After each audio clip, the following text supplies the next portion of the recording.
Beneath the frozen ground of the northernmost region of Finland lies a discovery with the potential to change the world's future, from nuclear energy to electric cars. These minerals make it feel like a sci-fi future is just around the corner. But, as always, it's not that simple. Let's explore why. All the way up here on the map is a region called Lapland, a land with only one chair for every 2 people, so someone has to sit on someone else's lap. It's a remote snow-covered corner of Finland, where reindeer outnumber people who live there. Here, the night sky glows with the northern lights almost 200 times in a single year. Oh, and Santa Claus has a house there. In 1985, Finland declared that Santa lives in Rovaniemi, a town just south of the Arctic Circle in Lapland. They even built Santa Claus Village, where visitors can meet with them. You can cross the Arctic Circle line and see his main post office, which receives hundreds of thousands of letters from kids worldwide every year. So, it's sufficient to say that most people know about this place because of Santa's workshop, rather than scientific news. But deep below the ice in pine forests is the Sockley deposit. It's a massive mineral geological site that's been studied for decades. It's mostly known for iron and phosphate. We use iron to make, well, almost everything, while phosphate mostly ends up as fertilizer to grow our food. However, recently, surveys revealed rare earth elements, niobium, and traces of radioactive metals like thorium and uranium. The possibility of thorium is what made news outlets excited. Thorium is a naturally occurring, slightly radioactive metal. It's way more common in the Earth's crust than uranium. In fact, it's about 3 to 4 times as abundant. Scientists love it because thorium could be turned into nuclear fuel with huge numbers as the output gain. A chunk of thorium the size of a golf ball could, in theory, generate as much energy as several tons of coal. It also comes with some major perks. Thorium reactors would produce less waste, meaning that thorium is much easier to contain and safer to use. And it even has an interesting trivia. Thorium was once used in old-fashioned gas lantern mantles because it glows when heated. And that's not all. The Sockley deposit also has other rare minerals that are critical for making magnets that go into wind turbines, electric cars, and even your smartphone. With the right investment, this single deposit could help Europe build thousands of new wind turbines or power millions of electric car batteries. So, did Finland and the entire planet just hit the geological lottery? Well, yes and no. Today, nuclear plants don't run on thorium, they run on uranium, the trusty fuel that has been powering reactors for decades. The whole system, from mining to reactor design to handling the waste, is built around uranium. It already provides around 10% of the world's electricity. In fact, in some countries, like France, it's the main source. It works, it powers millions of homes, and the industry knows exactly how to handle it. Thorium does not play by the same rules. It's not fissile, which means it cannot split and release energy on its own. Which is a fancy way of saying it needs a little help to become useful. You cannot just toss it into a regular reactor and expect magic to happen. That would be like trying to charge a Tesla by pouring gasoline into the tank. To make thorium work, you'd need different types of reactors and the system that could support them. One that's expensive, experimental, and not yet ready for prime time. So yes, Sockley's thorium looks impressive. It's full of sparkle and promise. But for now, it is staying underground, waiting for future technologies and investments. But what about those other rare earth elements? Neodymium and praseodymium might be tricky to pronounce, yes they are. But they're hiding inside almost everything these days, from earbuds to the massive MRI machines in hospitals. They drive the motors in electric cars and help giant wind turbines spin. In short, they're everywhere.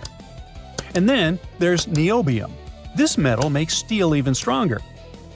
Add a little niobium and suddenly you've got stronger, lighter alloys used in bridges and even rockets. Today, Europe imports nearly all of it, mainly from Brazil. If Sockley were developed, Finland could give Europe a homegrown supply. However, again, it's complicated. Like I mentioned, Lapland happens to be one of the most beautiful places on the entire planet. It's one of Europe's last great wildernesses, where pine forests stretch for miles. And digging up all those materials wouldn't be without consequences.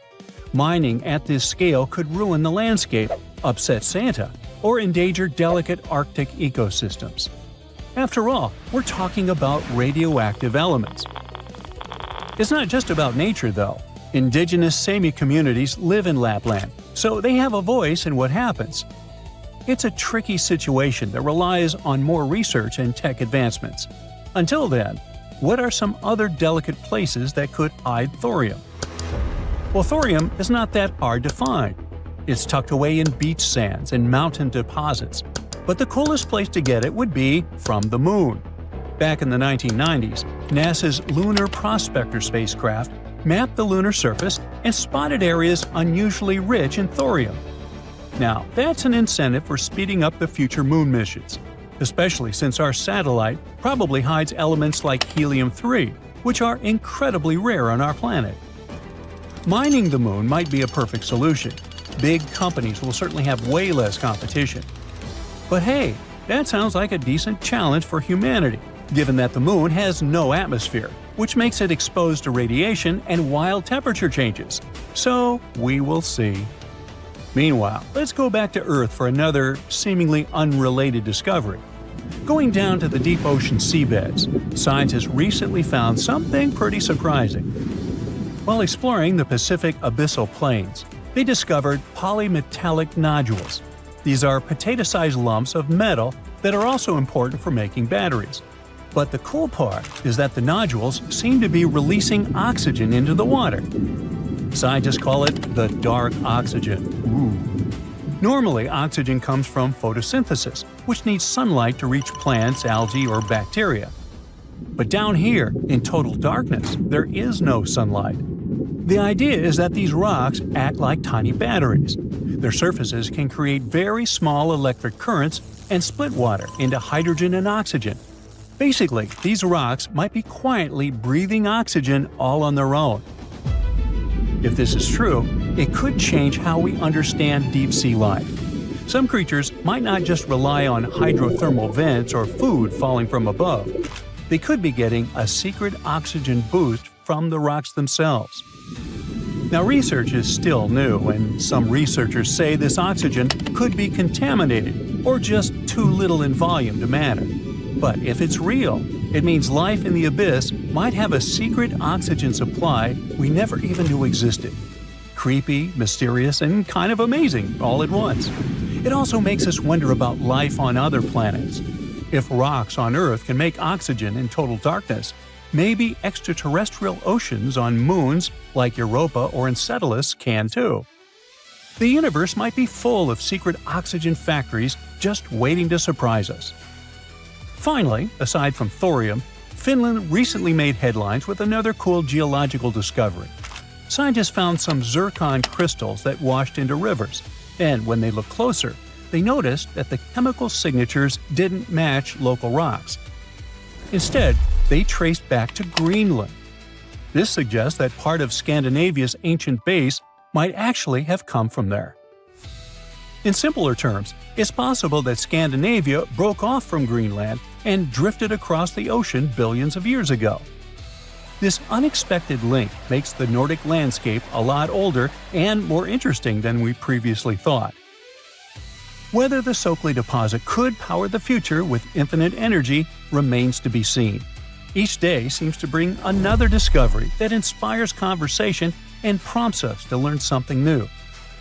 Who knows what new technologies or hidden resources the next decade will uncover? Now, excuse me, since I've learned his address, I have to write a letter to Santa. I'm still trying to get off of his naughty list.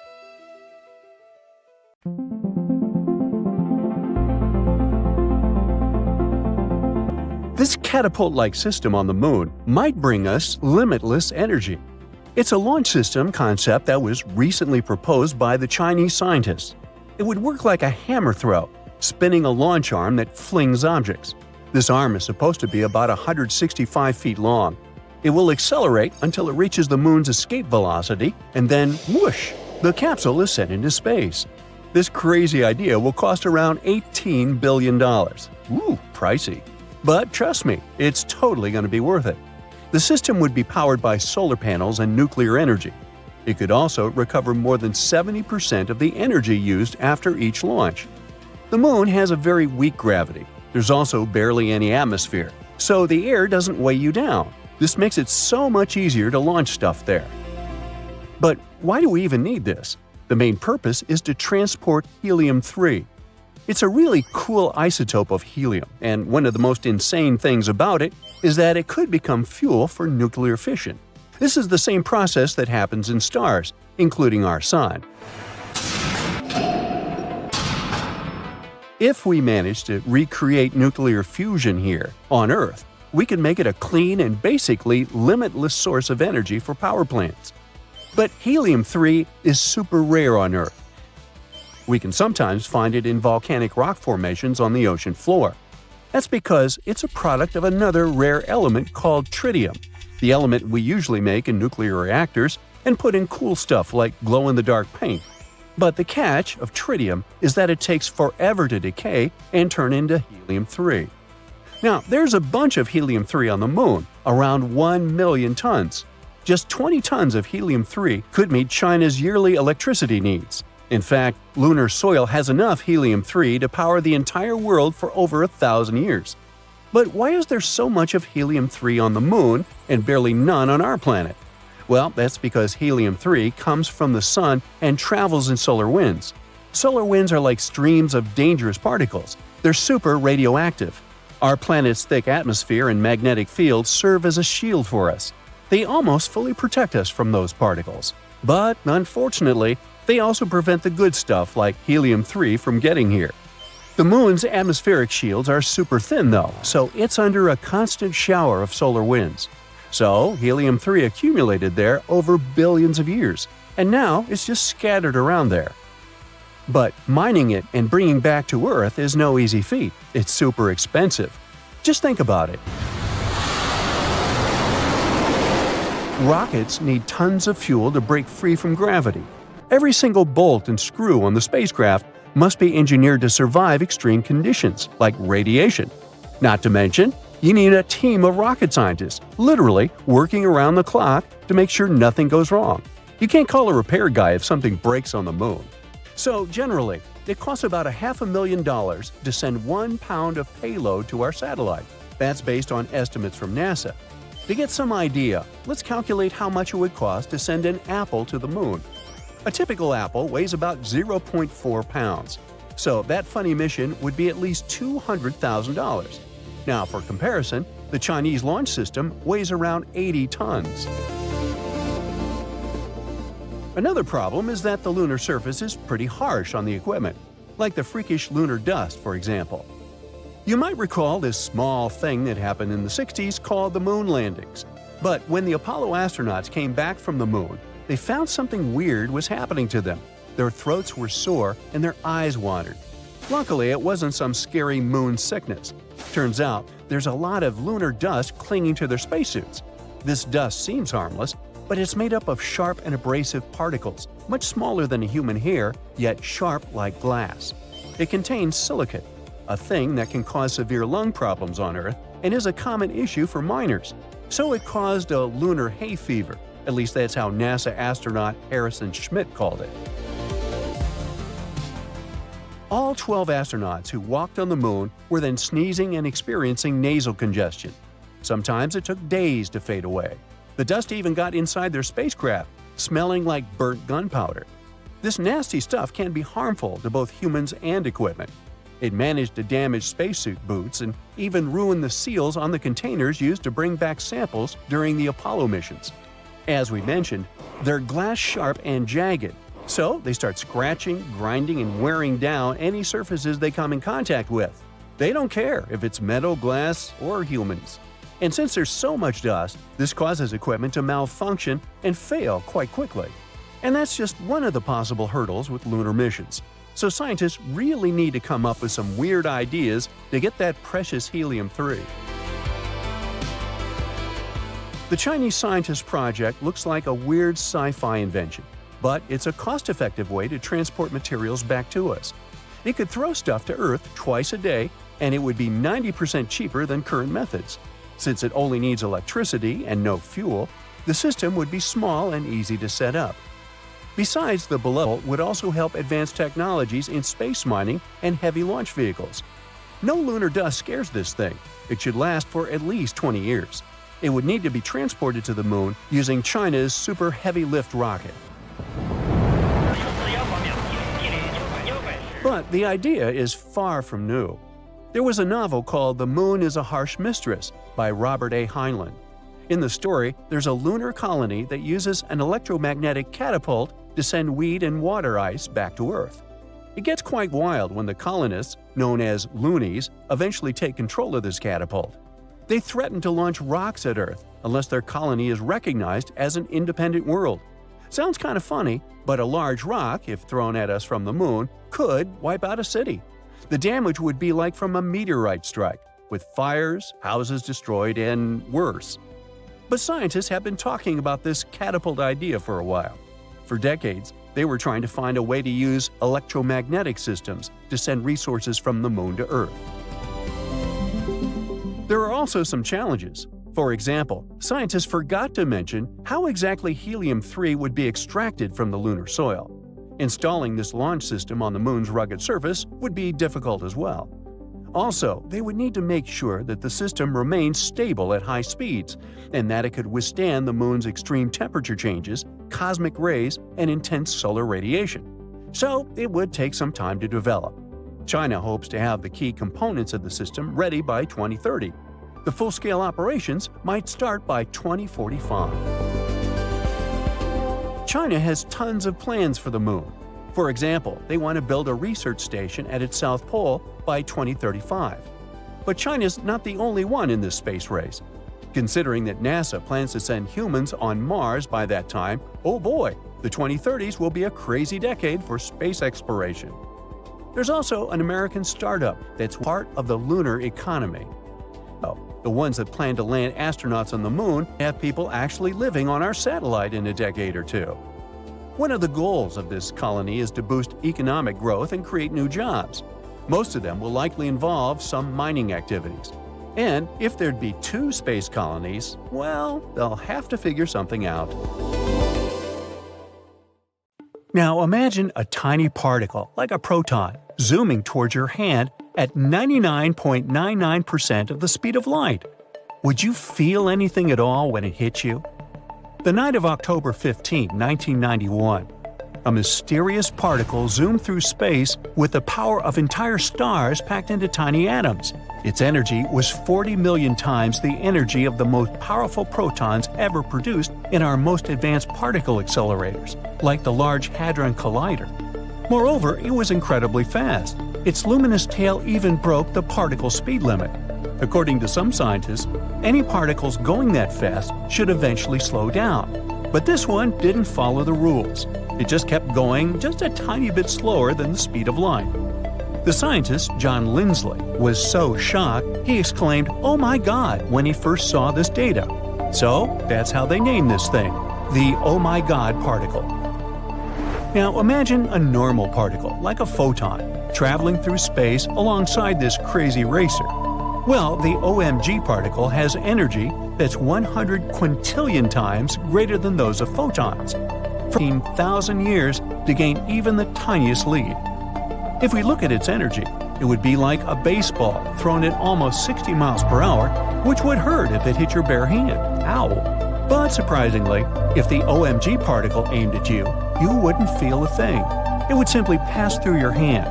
It could scatter some other particles around, but overall, the impact would be unnoticeable.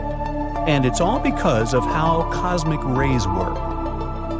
You see, when you're in space, there are tons of invisible particles zooming around you at incredibly high speeds. They're like tiny supercharged balls of energy. These speedy particles are called cosmic rays.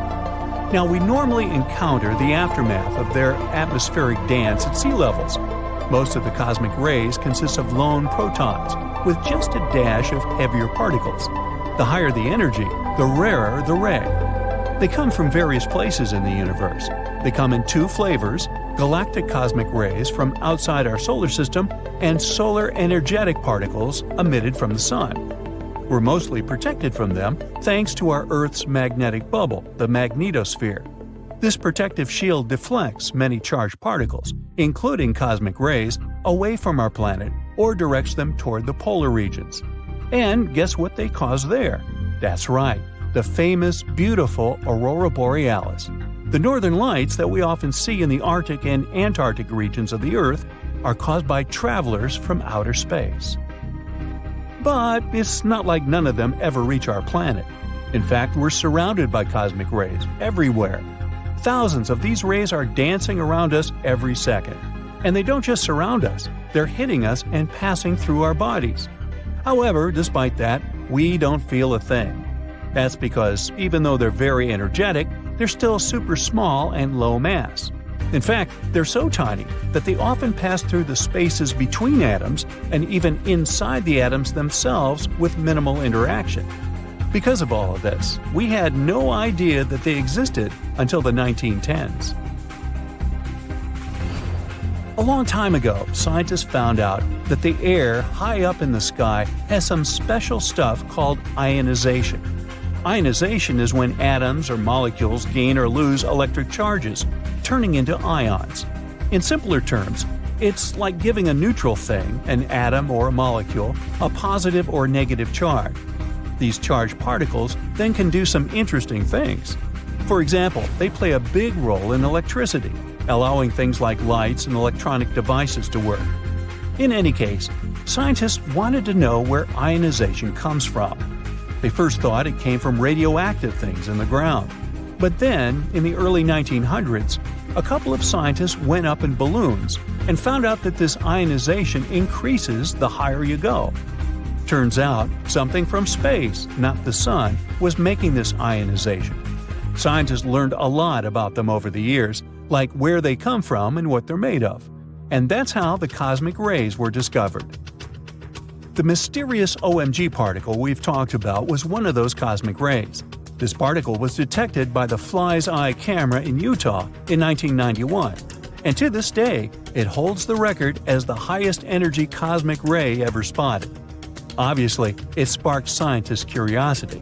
They wanted to find out where this supercharged particle came from and how it got its incredible speed. So they decided to investigate it. And the more they studied it, the more weird things they discovered. For example, they found out that time itself stretches out for this particle because of how insanely fast it is. Special relativity, an idea created by Albert Einstein, says that as you speed up, strange things happen. And when you get close to that light speed zone, time starts playing tricks. For example, if the OMG particle started its journey from a spot that's 1.5 billion light-years away, for the particle, it would feel like just around 2 days have passed by the time it reaches us on Earth. Since scientists discovered this amazing oh my god particle, they've found hundreds of similar super-energetic events happening in space. But it's extremely hard to find out why they move the way they do. All the theories have their own problems and bumps. One suspect is supernovas, massive star booms with magnetic fields and energy. However, it looks like even their great energy isn't quite enough to create an OMG particle. Another top suspect was Centaurus A, a nearby active galaxy. But the evidence for this one is tricky, because the Milky Way's magnetic field alters the paths of cosmic rays. Of course, there are some crazy and exotic possibilities, like topological defects from the Big Bang or mysterious interactions within dark matter. Scientists are exploring wild ideas as well. Who knows? Maybe it's really some crazy twist of physics. High-energy astrophysics is also super helpful for studying and understanding cosmic rays. This is a field of study that explores highly energetic stuff in space, like extreme cosmic events. Scientists are interested in understanding how cosmic rays are connected to these wild events happening out there. Unfortunately, even after almost 30 years of detective work, The true origin of the OMG particles remains a mystery. Luckily, recent studies might give us some hints for the answer. In the large deserts of Utah, there's a thing called the telescope array. It's searching for superfast particles called ultra-high-energy cosmic rays. Picture a massive grid of detectors spread across the desert, keeping an eye on particles all day long. And here's what it discovered recently. There's a specific area in the Ursa Major constellation. At first, scientists didn't think much of it, but then they analyzed the data thoroughly and realized it was important. This exceptional area is a warm spot where these cosmic rays might be coming from, and it has almost 100% chance of being real. It sounds like the universe's hidden energy source, but what is this source, and why does it exist? Cosmic rays aren't just intriguing for astronomers, they also have earthly applications. In 2017, researchers used cosmic rays to discover a hidden void in the Great Pyramid of Giza. They used Muon tomography, a method that examines cosmic rays penetrating solid objects, and this is how scientists unveiled the secrets of the ancient structure. Scientists also use them to look inside volcanoes. They use the same method as with pyramids. When these rays pass through a volcano, scientists can study how they move to create images of what's inside. This helps researchers figure out where different materials are in the volcano and keep an eye on any signs that it might become active. So, the more we learn about them, the more we learn about the mysteries of our universe. Scientists had to build better detectors to learn more. Thanks to all the new technology, they're learning things very rapidly. So let's see what truth they'll discover in the future. Do you know that our planet has scars? One of them is located in North America. This scar can tell us many cool things about the history of Earth, but the most interesting thing is that it could change the appearance of our continents and break our world. But for some reason, this scar hasn't done it yet. And that's not even the most interesting part. The coolest thing about this scar is that it might hold a giant source of clean, cheap energy. So let's go to Kansas to find out what it is. So, 1.1 billion years ago, a giant rift formed in the crust of our planet on the territory of the modern U.S. Midwest. It's called Broken Heart. This giant crevice is filled with solidified magma, and from afar, it looks like a real scar. But how did it show up? Broken Heart was an ancient rift valley, a huge geological fault forming elongated hollows in the Earth's crust. It occurred because tectonic plates had moved apart. It's like the details of a jigsaw puzzle that suddenly started to separate. At that moment, thousands and even millions of tons of magma spilled out from the depths of our planet. That event looked like a real apocalypse, lasting about 100,000 years. But then it stopped, and scientists don't know why. If the rifting process had lasted longer, then most likely the continent of North America would look different today, or it wouldn't even exist at all. Right now, this fault looks like a giant horseshoe that stretches from Kansas north to Lake Superior and south to Michigan. But some studies indicate that the fault may be larger and extend even further south, and the width of the fault might equal the width of the Red Sea. After the rifting stopped, the entire valley got covered with hills and trees. The fault itself is covered with a thick layer of sedimentary rocks, so it's quite difficult to track. The most noticeable parts of the rift are in the Lake Superior area. Now everything looks calm and beautiful, but in the past, there were fountains and rivers of lava, earthquakes, a boiling pot on a planetary scale. All that remains of it are deposits of basalt, a dark, dense rock that forms from cooled lava. There was so much basalt that its weight pushed the valley deeper and deeper into the Earth's crust. Even when the eruptions and rifting stopped, the valley continued to sink because of the huge mass of the sediment. Then, massive sections of the Earth's crust on both sides of the valley began to contract, and the pieces of the puzzle slowly started to come together. This led to a large-scale ejection of volcanic material upward, and along with basalt, deposits of copper rock appeared in the valley. People mined this copper for about 8,000 years until the end of the 20th century. The copper mines were eventually shut down, but now it seems the industry is making a comeback. However, Broken Heart is not interesting to people just because of its copper reserves. It holds something more valuable and useful for our civilization. Scientists believe that this valley hides massive reserves of hydrogen, and this substance can help us switch to a cleaner, cheaper, and more efficient energy source. If hydrogen fuel becomes widely available, everyone will switch to it, leaving behind the costly, noisy, and polluting process of oil production. Now, I'll bet hydrogen is a remarkably familiar word to you.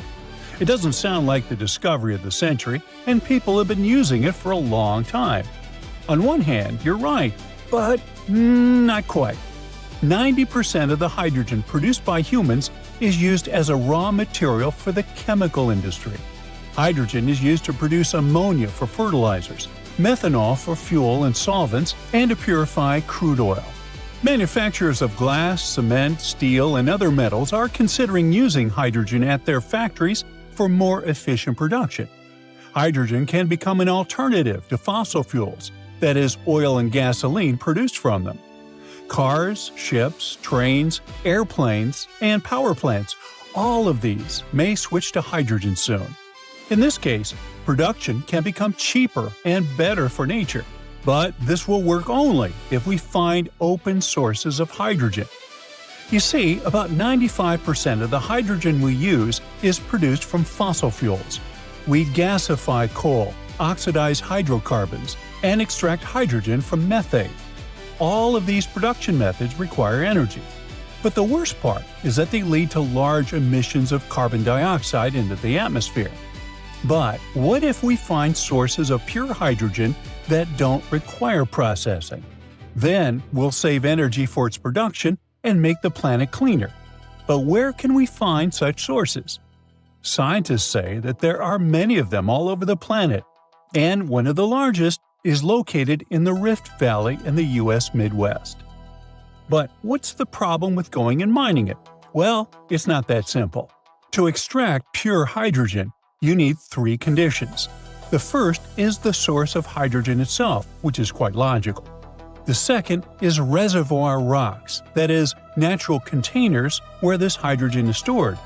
And the third is natural seals, which prevent the gas from escaping. In other words, these seals work like a cap on a bottle. They don't allow the substance to escape. So in general, it's necessary to find where hydrogen is released, where it accumulates, and where it's stored. When these conditions are met, natural resource extraction companies can start working. But how does hydrogen appear altogether? Well, let's go over the basics of chemistry. Hydrogen and oxygen compounds form water. This means you need to split the water into hydrogen and oxygen. This process often occurs in nature. There are many places all over the planet where this happens.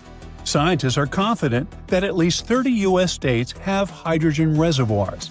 And if people detect them, we will accelerate the energy transition to safer and more efficient fuels. Thousands of cars drive around using gasoline. Many of you know the smell of exhaust fumes, that thick polluted air that's hard to breathe. What about electric cars? They must be improving the situation, right? Well, here's another problem. Producing batteries for these vehicles harms nature. The materials used to make batteries are lithium, cobalt, and nickel. Their extraction involves a large release of toxic materials, not only into the air but also into the water. Transporting these batteries also creates a large carbon footprint. Producing a single electric car emits about 4 tons of carbon dioxide. To make up for that, the owner needs to drive it for at least 8 years. That's how long it takes to offset the emissions a regular car would produce. What about reliability and convenience?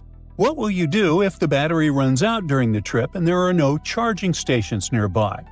This problem will be solved in the future with the growing popularity of electric cars. Now, scientists believe that over the past billion years, the Earth's crust has split enough water into hydrogen and oxygen. Our planet keeps this gas in the ground, waiting for us to start using it.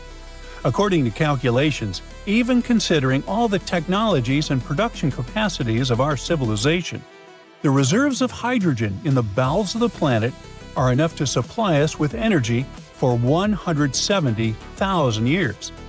That's why the giant rift in Kansas attracts scientists from all over the world. Huge quantities of basalt and other rocks can react with water to release hydrogen. And now scientists are looking for places where this material accumulates and is stored. Pretty soon, you'll be able to charge your phone in your pocket while walking around the house. And meanwhile, your electric car will refuel while just standing in your driveway. Power will run to all your gadgets through the air without any wires whatsoever. I know it sounds a bit sci-fi, but scientists have figured out how to do it. Don't worry, they're not going to zap electricity through the air like lightning. Instead, they'll use something much safer: magnetic fields. Let's say you have a special coil of wire that makes a magnetic field when it gets power. If you bring another coil close to it, that second coil absorbs the energy and turns it into electricity. That means you can power things without plugging them in, like a light bulb that turns on all by itself. And according to scientists at the World Health Organization, these magnetic fields are completely safe. Now, I suspect you've already used an early version of wireless electricity.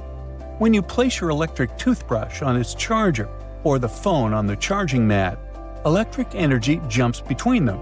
There's a special coil inside the charger that creates an invisible spinning energy field when it gets electricity from the wall. The toothbrush or phone has another coil inside it that catches this energy and turns it back into electricity to charge the battery. This is called electromagnetic induction, but this method only works for short distances and wouldn't be useful for powering your entire house. Some companies are already working to make this technology perfect and accessible. One company has invented their method to send power through the air called air cord. They use it in real-life products. One cool example is tiny video screens placed next to products in supermarkets with changing images. These screens don't need batteries or power cords. Another gadget that's running on this tech is a smart lock designed by the same company.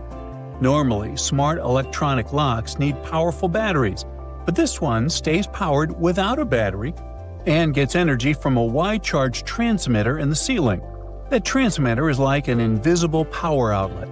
It works similarly to a TV remote, where you use an infrared beam to control the gadget from a distance.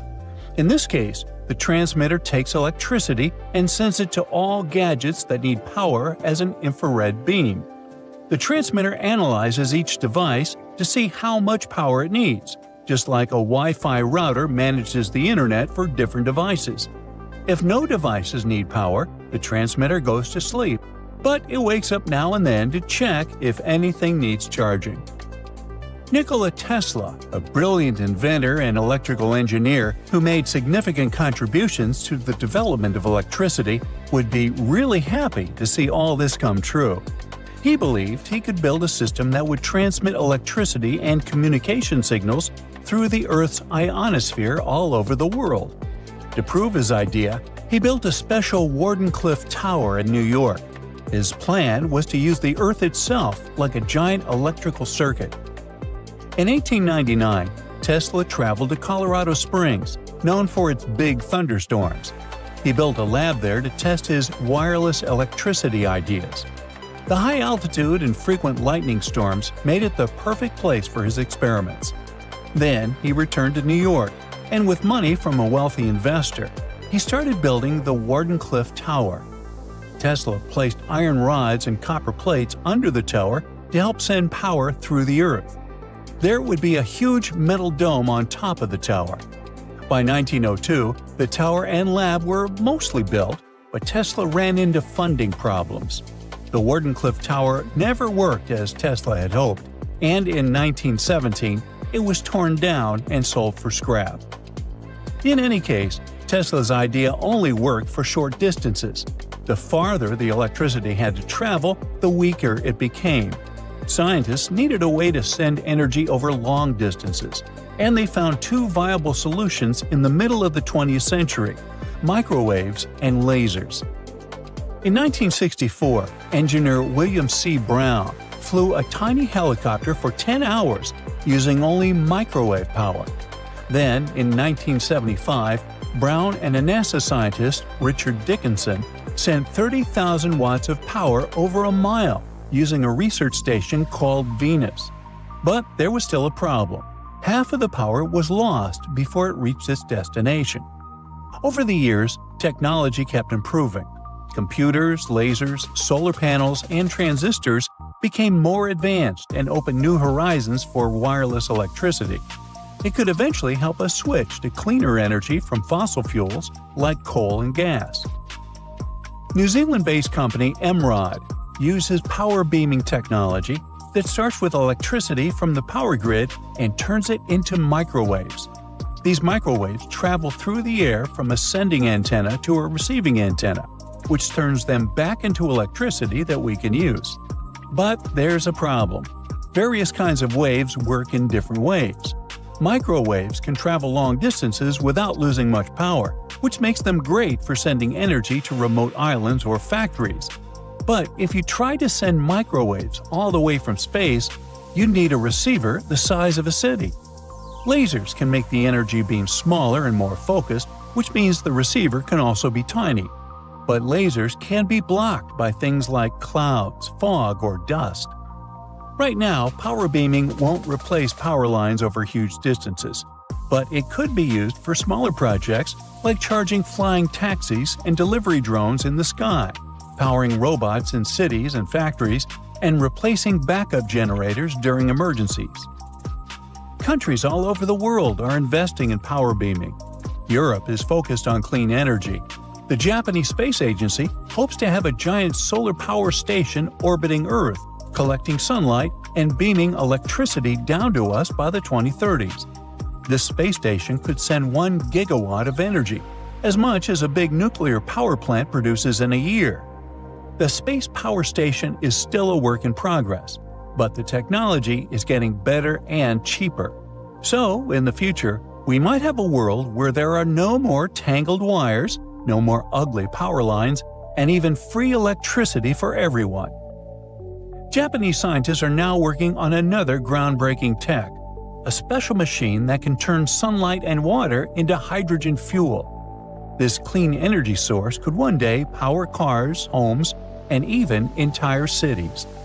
The current reactor is as big as a small house. It works by using photocatalytic sheets, which act like tiny solar panels that absorb sunlight and trigger a chemical reaction. This process splits water molecules into oxygen and hydrogen. It allows the hydrogen to be collected and used as fuel. Right now, the process isn't efficient enough to produce hydrogen on a large scale. Most existing methods of making hydrogen still rely on fossil fuels. But the scientists behind this new reactor found a better way.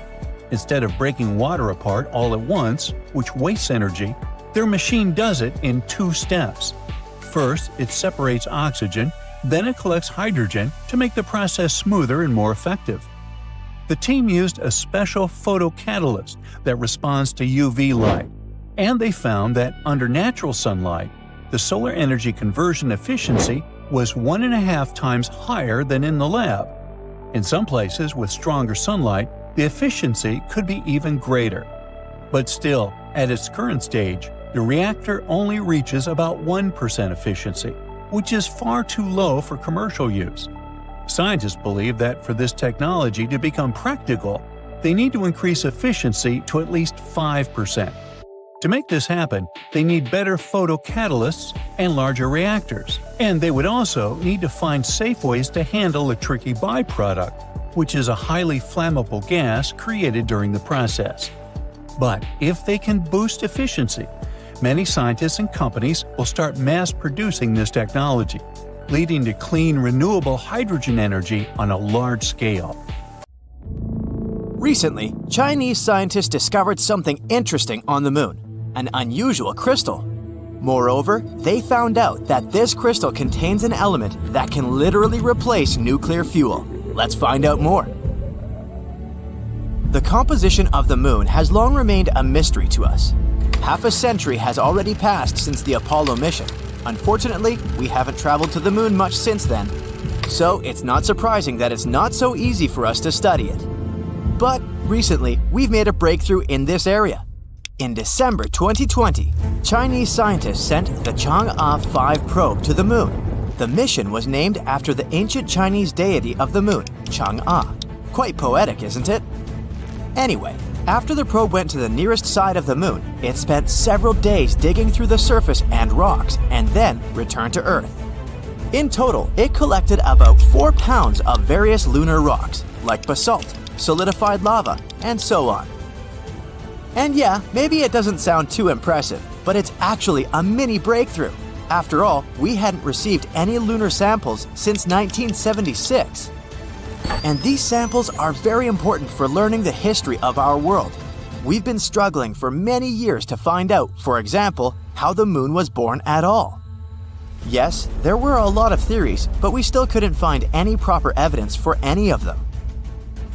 But thanks to the latest missions and some computer simulations, scientists finally found out the truth. The moon was born when some random dwarf planet crashed into our Earth many millions of years ago. This dwarf planet was slightly smaller than Mars. The fragments of the Earth went into space, but some of them stayed in our orbit. Then they stuck together and formed the moon. It sounds horrifying, but in reality, the birth of the moon was the best thing to ever happen to our planet. If it weren't for this beautiful satellite, all our oceans would be small puddles. Life wouldn't have appeared on Earth at all. So this is already an amazing discovery. But that's still not all. Studying the collected rocks, scientists from the Beijing Research Institute discovered something unusual: a rare lunar crystal.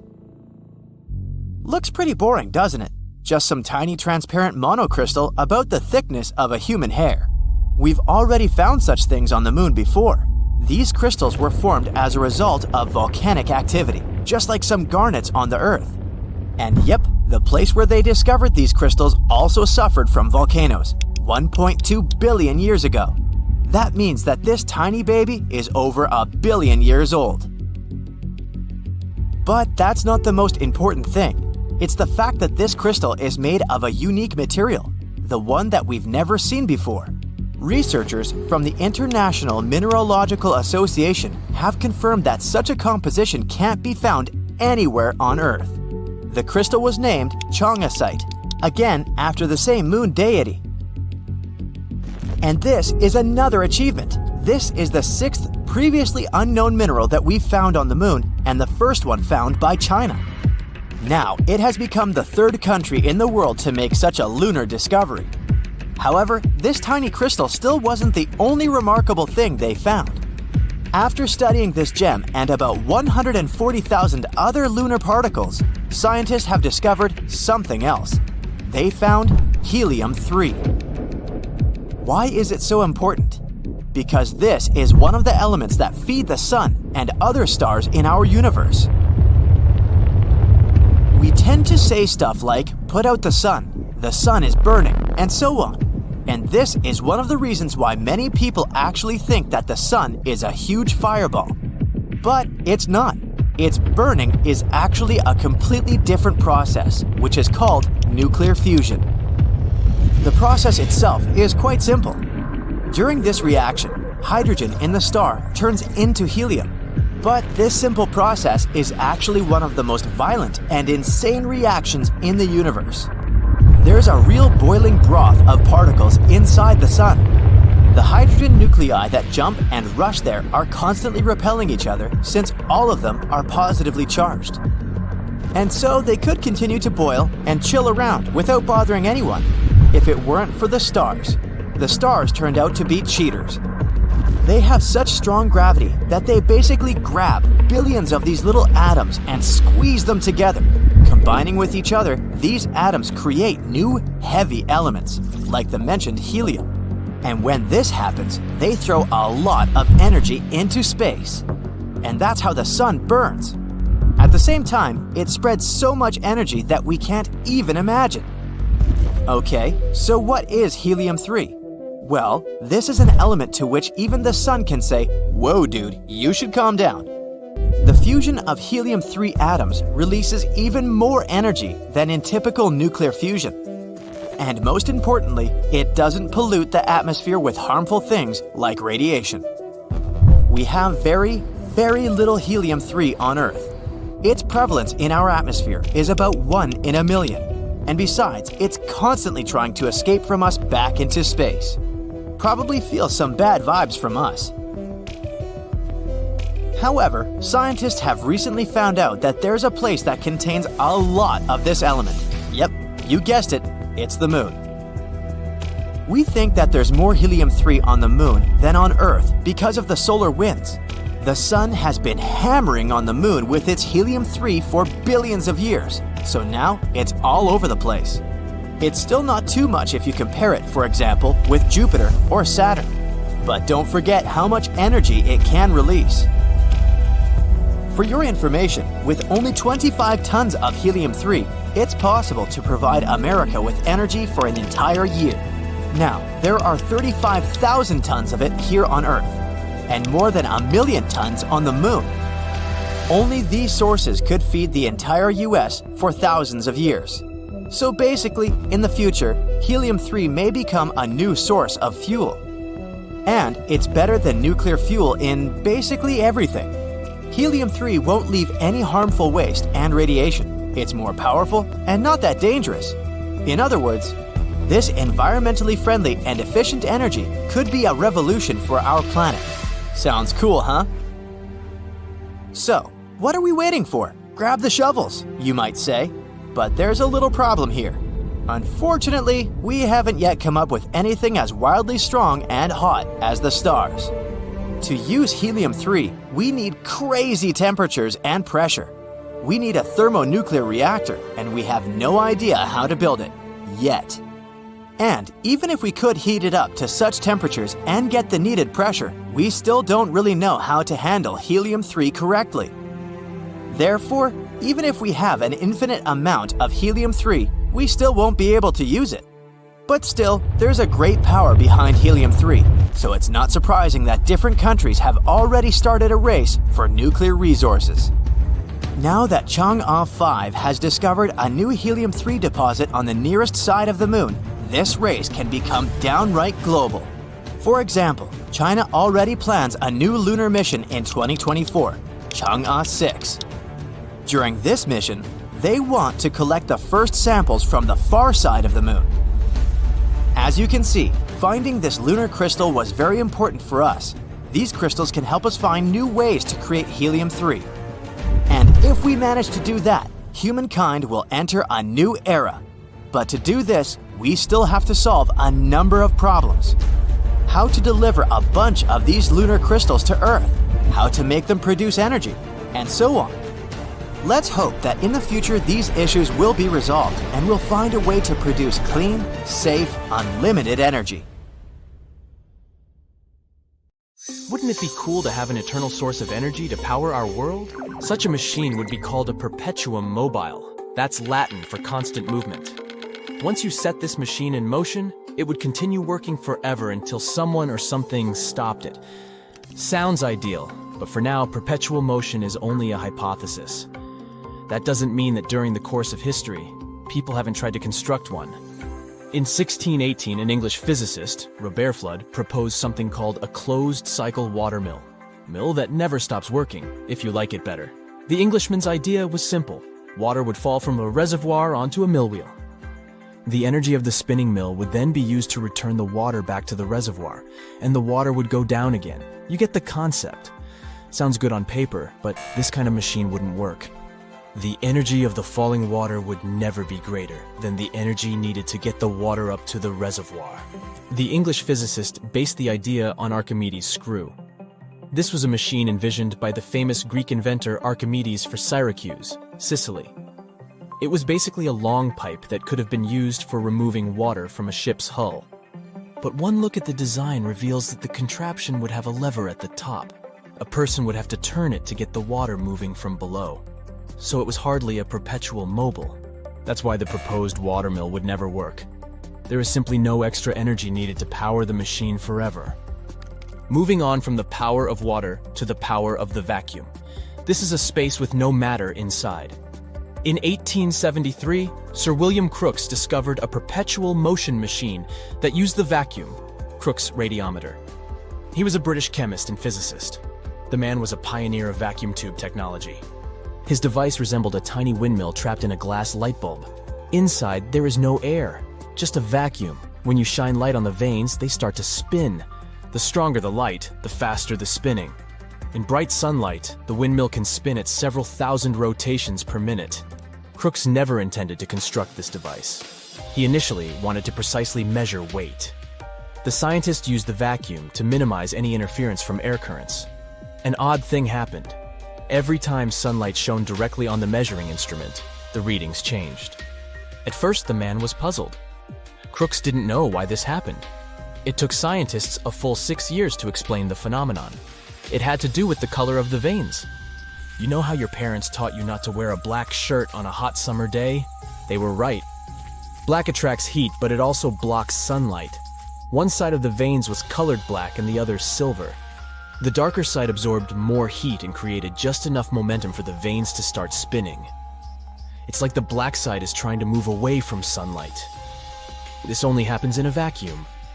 If there was air inside, the vanes couldn't move because of friction. And the amount of energy created by the rotation is minuscule. It wouldn't be able to generate electricity. The device simply converts thermal energy into mechanical energy and needs light to work. Sunlight comes to us free of charge, but the sun doesn't shine 24/7. So Crookes' radiometer isn't a true perpetual motion device. It's more of a neat science experiment you can try out at home.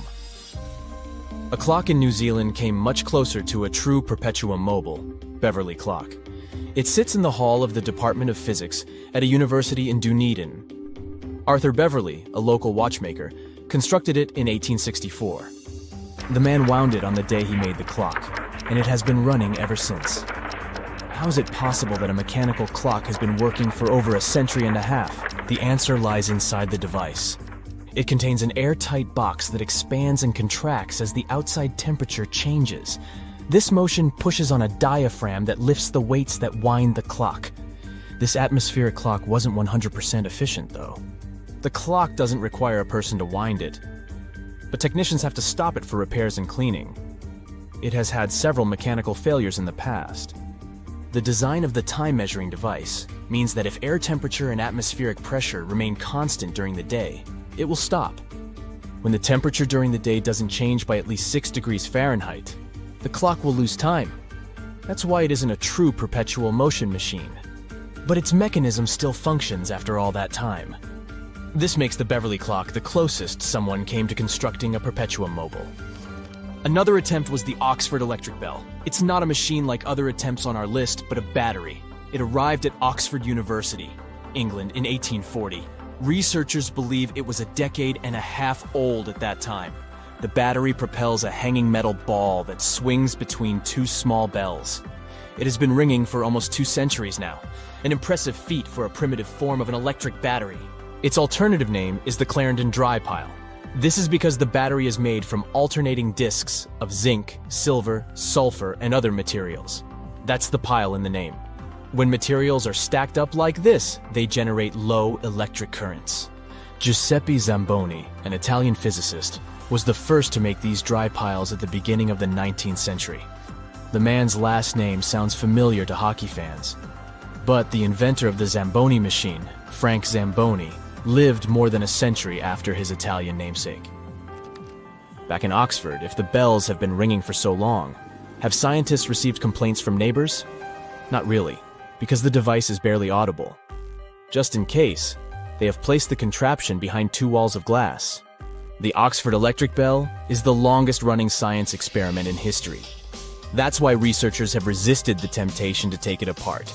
They will patiently wait until the battery runs out, or the mechanism breaks down because of old age. Whatever happens first. For now, the air or mystery around the Oxford electric bell remains. At least one thing is clear. Every single attempt at building a perpetuum mobile is destined to fail because they violate the laws of physics. The first and second laws of thermodynamics, to be precise. The law of energy conservation, the first law of thermodynamics, states that energy is always conserved. It cannot be created, nor can it be destroyed. It just changes form. For instance, when you turn on the light bulb converts electric energy into thermal heat energy and, more importantly, light energy. For a machine to run endlessly, the applied energy needs to stay in the machine without any losses. Sounds plausible in theory, but in practice, it's impossible. If a machine has rubbing parts, then friction is created, and friction generates heat. One example is when you rub the palms of your hands to stay warm on a cold day. But this isn't good news for perpetual motion. Heat is lost energy, so the machine would never be able to operate at 100% efficiency or greater. This is the second law of thermodynamics. It reveals that every time energy is transferred or transformed, more and more of it is lost. That's why every attempt at constructing a perpetuum mobile is flawed from the very start. In one word, a perpetuum mobile is impossible to make. The US Patent and Trademark Office is very well aware of this. That is why you first need to have a working prototype before applying for a patent of a perpetual motion machine. In every generation, there was an inventor who thought they had fooled the laws of thermodynamics, and the people at the patent office simply got tired of rejecting their designs one after another. There's a country that runs on volcanoes, rivers, and lakes for power. Sounds like a fantasy game setting, but it's all true. Welcome to New Zealand. This island nation already gets about 85% of its electricity from renewable resources like hydro, geothermal, and wind. That's impressive, but it's actually just getting started. Now, let's zoom in on a place called the South Taranaki Bight. It's a stretch of sea off the west coast of the North Island. At first glance, it looks just like any other tropical postcard location, but it's hiding New Zealand's clean energy jackpot. It's all about the South Taranaki Offshore Wind Project. This game changer in the world of green power will build wind turbines in the ocean, enough to generate almost 1 gigawatt of clean electricity. That's roughly enough to power over 430,000 homes. To put that into perspective, that's almost a quarter of all the households in New Zealand. If the country can pull this off, it won't just become greener. It'll kickstart an entirely new profitable industry: offshore wind. It means over 600 new jobs in construction, operations, and maintenance. And these jobs are future-proof. The kind that won't disappear as the world moves away from oil and gas. It also means more tech development for the country, and of course, more energy independence. Experts also believe it will secure more business investment in New Zealand, and the entire offshore wind sector should bring in around $30 billion to the country's GDP between now and 2050. The South Taranaki Bight is a perfect location for this project. It gets consistent, powerful winds, not stormy and chaotic, but steady and useful. That's exactly what you want for wind turbines. And the seabed here is deep, but not too deep, which is ideal for turbine platforms. They usually build traditional wind turbines on land or in shallow water where they can stand on firm foundations. But the ones planned here are offshore wind turbines, which means engineers can install them in deeper water, further from land, and in stronger wind zones. The electricity the turbines generate will move to a major onshore connection point through cables. From there, it will travel via national grid infrastructure to power homes, businesses, and industry. To make all this happen, the project team has already laid the groundwork. One of the coolest things they've done so far is a floating LiDAR campaign. LiDAR means light detection and ranging. And it's like radar, but with lasers. They put this high-tech gear on a floating buoy that stays in the ocean for months. It collects crazy precise data about wind speeds, wave patterns, sea temperature, currents. That's all the stuff you need to plan an offshore power plant. If the project works out, it will take New Zealand to a new green level. Right now, the country still uses fossil fuels during peak demand times or when the hydro lakes run low. Most of those fossil fuels come from overseas, and they're expensive, polluting, and unreliable. But if offshore wind goes big, it could plug those energy gaps, especially during winter when winds are stronger and electricity use spikes. And if New Zealand produces more clean energy than it needs, it could start exporting it as green hydrogen. It's hydrogen made from water using renewable electricity, which is really healthy for our planet. The South Taranaki offshore wind project, if all goes well, will be more than a local win. It'll be a blueprint, a model other regions of New Zealand could follow. There are wind-rich areas all around the country's coastline, and floating offshore technology makes them more accessible than ever. Some scientists believe New Zealand could build up to 8 gigawatts of offshore wind by 2050. That's 8 times what's being planned in Taranaki right now. Imagine what that could do. Clean energy for the whole country, plus exports, plus global leadership in a brand new industry. Of course, it's not all smooth sailing, and there are some challenges on the way. First, there's marine life. Any large ocean project needs to be careful about how it affects whales, dolphins, fish, and seabirds. That's why scientists are studying marine baseline in the early planning stages to map out the local ecosystem and avoid any harm to it. They've already started this process in the Taranaki Bight and are gathering information so turbines can be placed where they'll do the least damage. There's also a high cost. Offshore wind is more expensive than onshore right now, but costs are dropping as the tech improves and scales up. Plus, the long-term benefits, cleaner air, local jobs, energy security, make it worth it. And then there are potential problems with authorities, local tribes, iwi, and the community. They all must support the project for it to become a reality, and it's not always working out. For example, when a 34-page review article about the risks of the wind farms for the environment came out, local authorities were reviewing it. But if everything goes well, construction in the South Taranaki Bight could begin in the late 2020s. Iceland is a great example of a country where green, renewable energy works and rules. 9 out of 10 homes in this country stay warm thanks to underground geothermal heat. Thanks to its wild geology with volcanoes, hot springs, and glaciers, Iceland is packed with natural energy. It sits right on a super-active part of the Earth's crust, where 2 tectonic plates meet. That's why it has so much geothermal power and hot water just bubbles up from below. Glaciers cover 11% of the country, and when they melt in the warmer months, they feed rivers that flow down from the mountains. That water's energy is turned into hydropower. Plus, Iceland also has lots of wind power potential. They just haven't tapped into it much yet.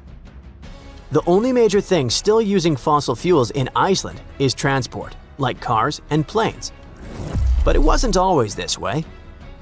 Not long ago, Iceland relied mostly on imported oil and coal, especially before the 1970s.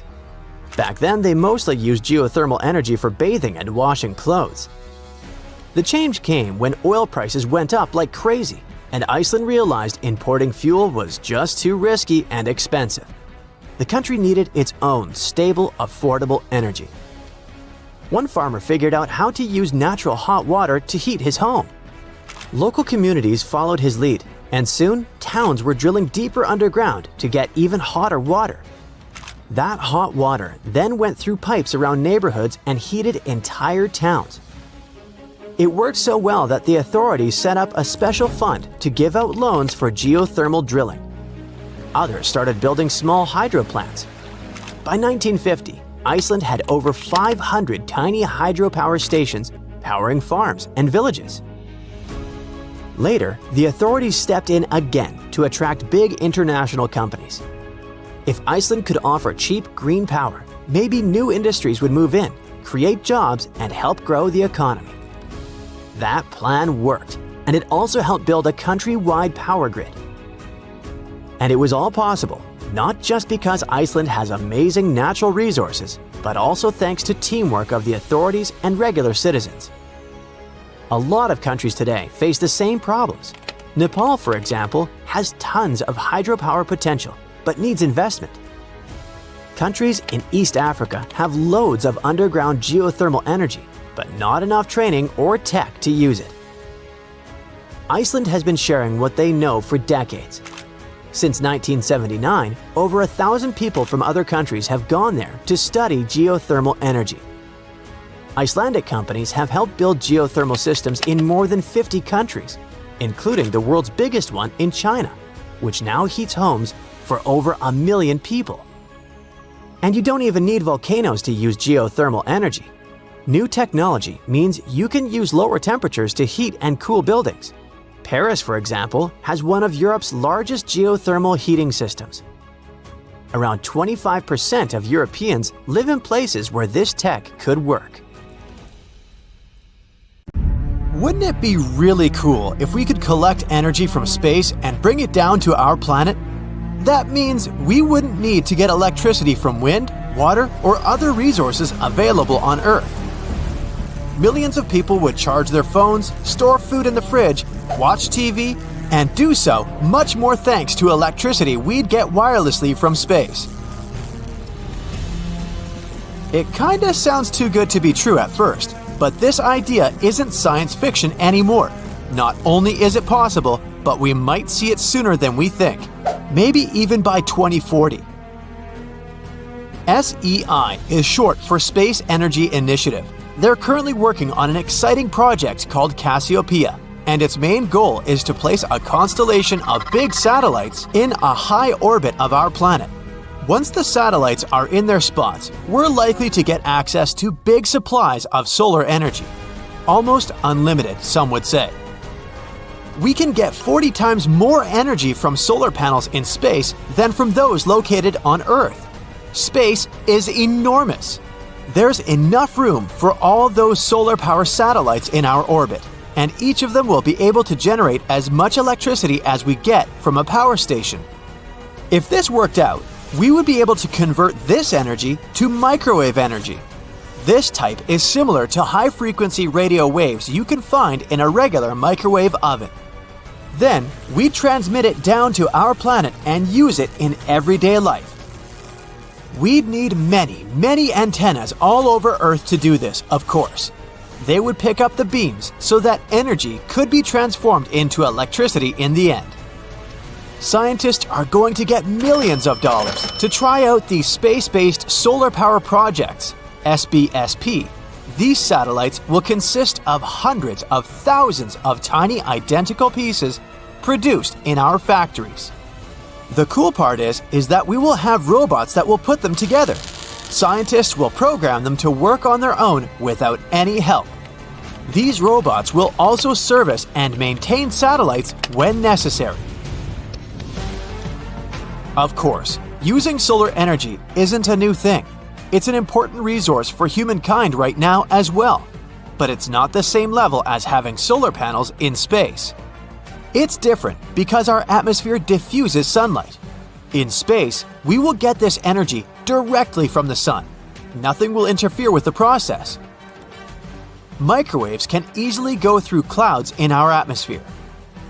Also, sunlight in space is available at all times, so you can get energy not only during the day. Plus, the light is more intense up there than it is after it goes through all the layers of our atmosphere.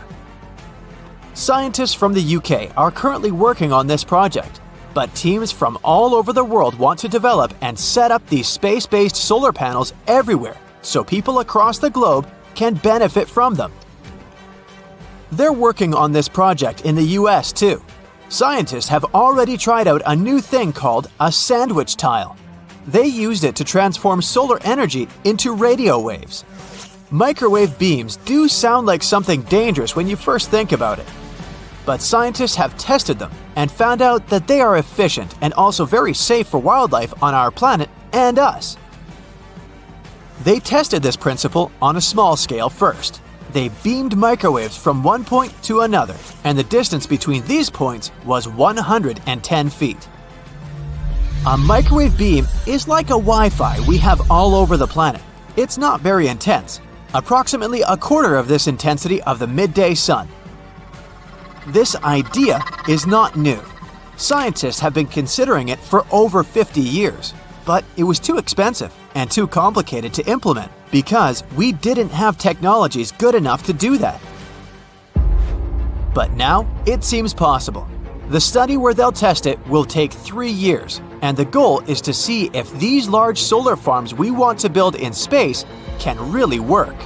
Another question is if we will be able to get them at a reasonable price too. The sun is an awesome source of clean energy, and we might get even more energy than we can consume now or will consume in the future.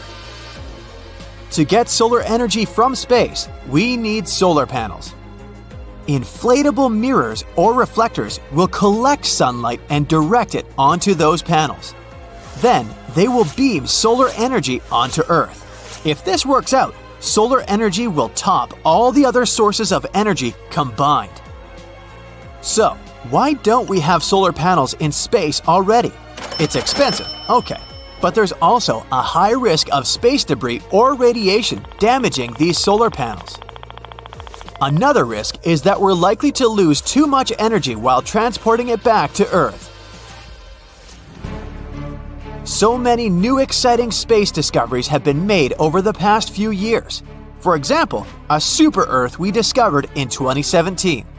It's an exoplanet, which means it orbits a star that's not in our solar system. And a super-Earth is a term we use to describe a planet more massive than Earth, but also lighter than ice giants, such as Uranus and Neptune. A super-Earth can be made of rock, gas, or a mix of both. It can be up to 10 times Earth's mass and twice its size.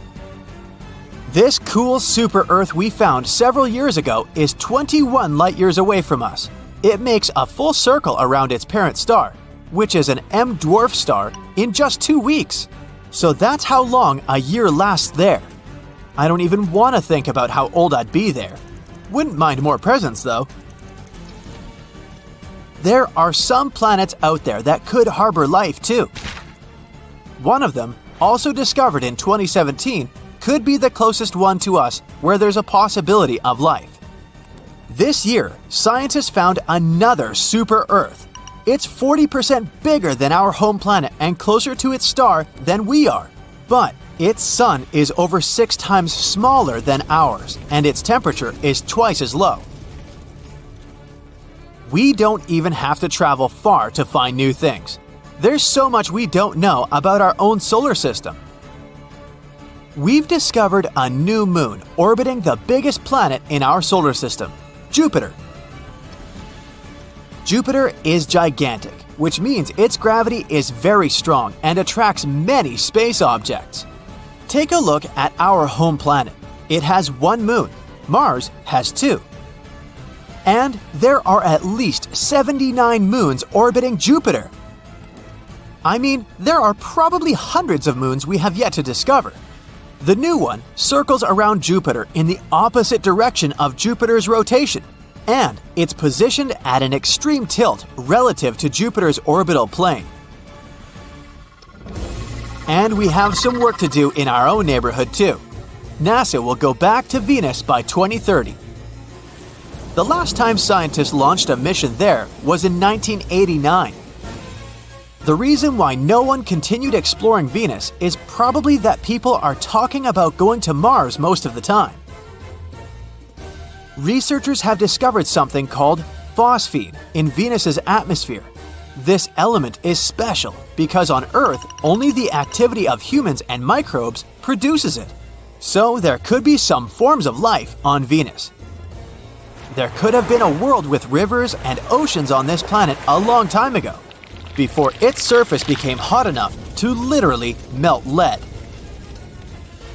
You can't talk about discovering new things in space and not mention at least one black hole. This newly found one, called the Unicorn, is only 1,500 light-years away from us, in the constellation of Monoceros. That makes it the closest to Earth black hole that we know about, and scientists found it when they noticed the light of its companion star become brighter. They understood that something was tugging on that star, even though they couldn't see the black hole directly.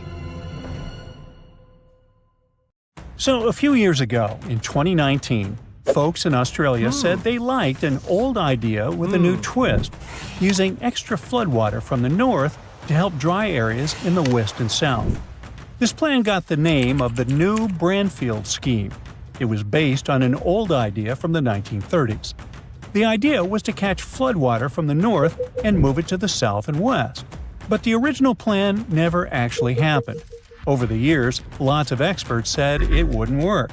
They thought it was too expensive and too tricky to build, even though it could potentially help fix drought problems in dry parts of Queensland.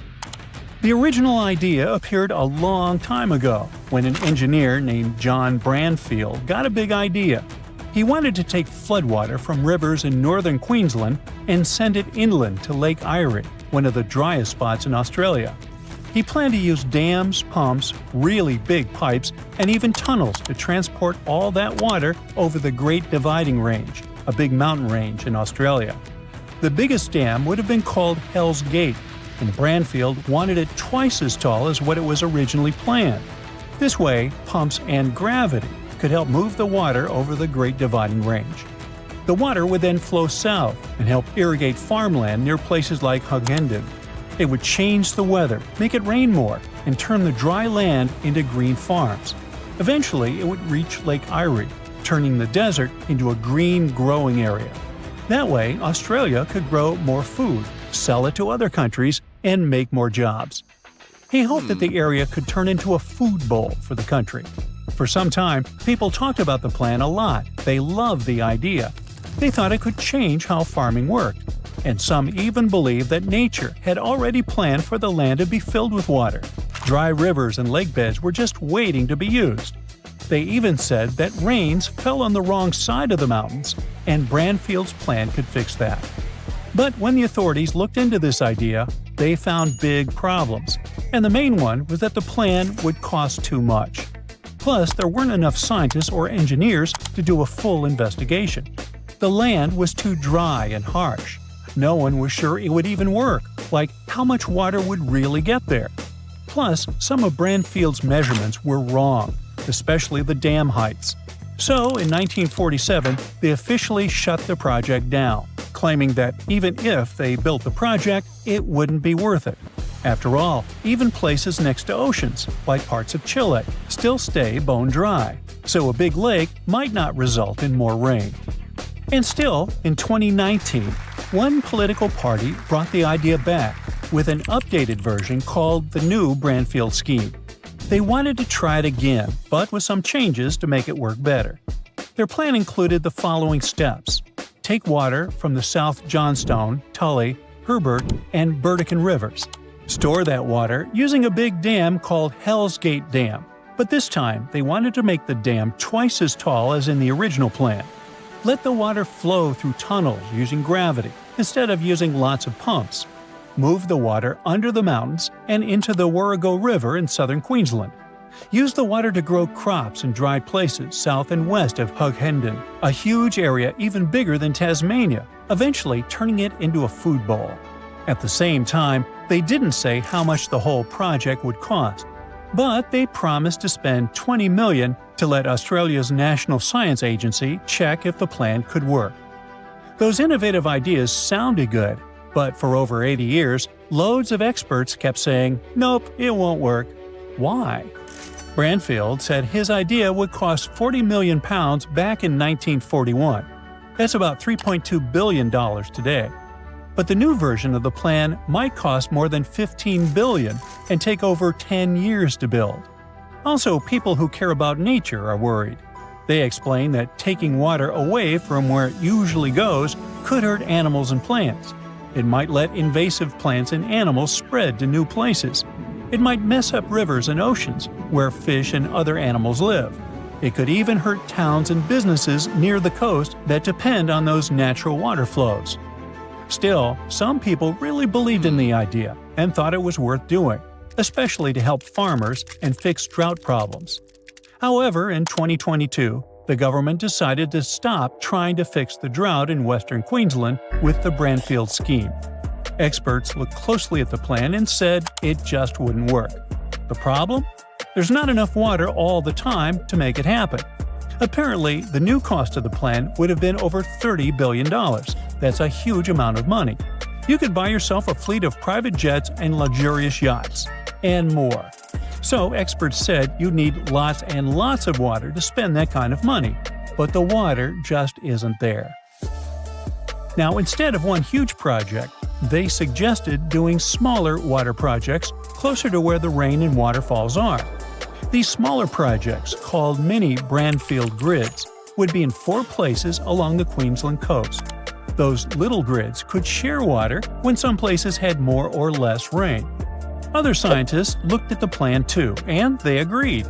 Even if things went super well, the Brandfield scheme would still cause problems and cost way too much, while the mini water grids project looks more plausible. They think the dry parts west of the mountains will do better without the full-scale Brandfield scheme. There are easier and cheaper ways to help those places grow and get water. So the big plan was dropped, and now they're looking at smarter, smaller ideas to help with water and farming. And the matter is quite urgent. Australia is a super dry place, one of the driest places people actually live in. When there's a drought, there's not much water around. That means farms don't grow as much food, and that can cause a lot of problems. In the future, droughts are likely to happen more often and be worse. That's why it's necessary to start getting ready now. Experts are working on something called the Drought Resilience Mission, trying to figure out how to deal with droughts better in the future. One of them looked at how much droughts actually cost Australia. His research shows that droughts can hurt a lot of things – farms, jobs, towns, and even the whole country. When there's no rain for a really long time, some towns can actually run out of water. That's called day zero. It's when the taps in people's houses get turned off because there's just no water left. In 2020, a town in Queensland called Stanthorpe hit day zero. About 50 other towns were really close too. When such a situation happens, the only way to get water is by bringing it in with trucks, and that's super expensive. Stanthorpe had to get around 20 trucks of water every day for a year and a half.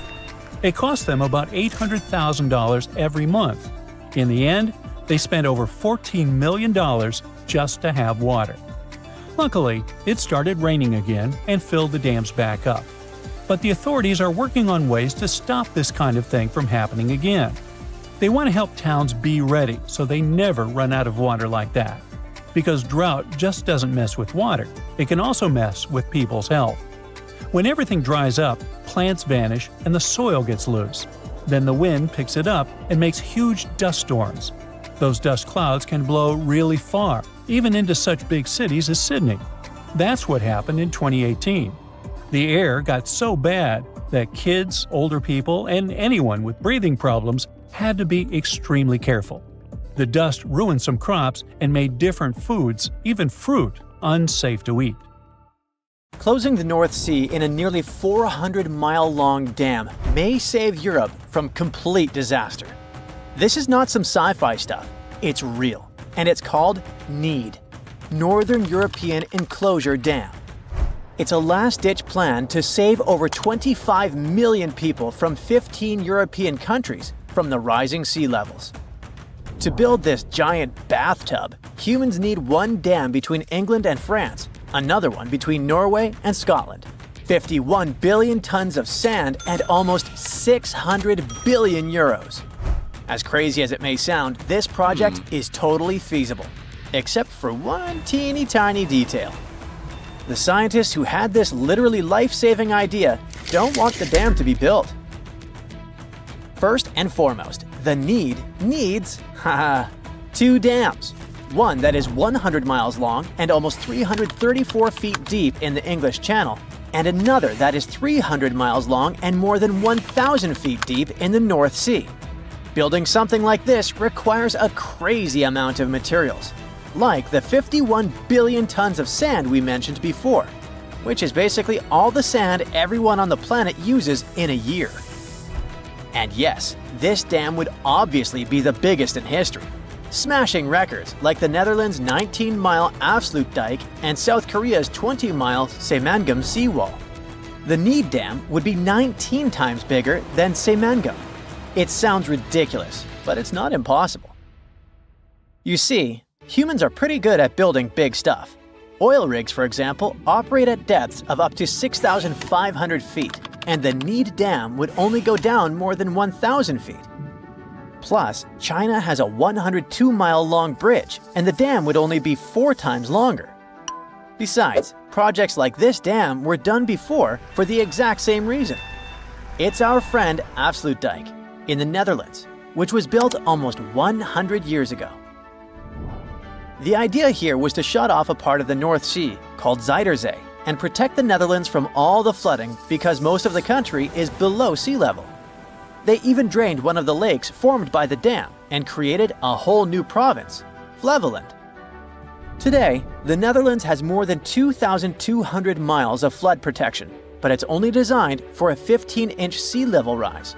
Without it, the country would be underwater. So yeah, we could do it, but it's really, really expensive. How expensive? Well, it would cost around 550 billion euros if the project is wrapped up in about 20 years. One wrong step and humans can spend 100 years building this dam and a couple of billion euros more. The good news is that this much money can be diluted over the 20 to 100 years it takes for the dam to get finished. Besides, the 15 countries it would protect could share the expenses, reducing the amount to only 0.1% of the GDP of all the countries. Not a bad deal to save millions of people, right? Okay, but is this monstrosity really necessary? Well, unfortunately, humans have managed to turn the ocean against us. This means that by 2100, the sea levels are expected to have risen between 1 to 2 feet. If we keep acting like it's none of our business, the rise can reach more than 16 feet by 2300. It may sound like a distant future, but NASA has just discovered that the ocean rose way more than they expected in 2024, which means global disaster is breathing down our necks as we speak. Let's go back to our geography classes for a moment and learn why sea levels are rising altogether. First, because land can sink. The city of Norfolk, Virginia, for example, was built inside a massive crater, and the earth there can erode and sink.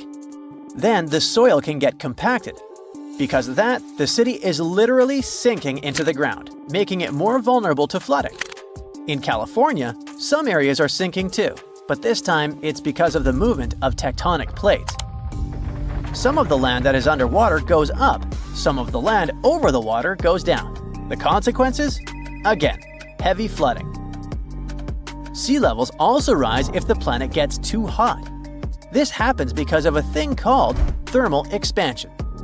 It has a very scientific name, but it basically means that things like water get bigger if the temperature rises. Half of the reason why sea levels are rising is because of this. This is why the level of the ocean increases almost 10 feet every time the average temperature of the planet rises by 33.8 degrees Fahrenheit. Since 1880, the sea has risen more than 8 inches. Okay, so we build the Need Dam and the problem is solved, right? Well, building this dam comes with massive consequences. First, the ocean currents, think of them as underwater highways that deliver nutrients to tiny creatures like planktons, not the SpongeBob villain, and give rides to animals like lizards and tortoises. A dam this big is capable of messing up the ocean currents that bathe Europe, disrupting the food chain not just inside the dam, but outside too.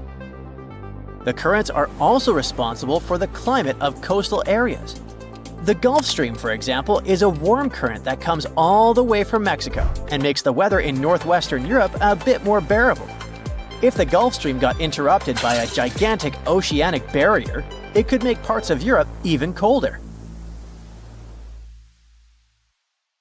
Another problem is that the North Sea would turn into a gigantic freshwater lake. This would happen because the saltwater that used to flow from the ocean would now be blocked. And the North Sea would only be fed by the fresh water coming from inside the continent. This process would eventually lead to a thing called desalination, when saltwater gets less salty. And it's really terrible because saltwater animals would start to absorb more water than they should, making the cells of their bodies swell.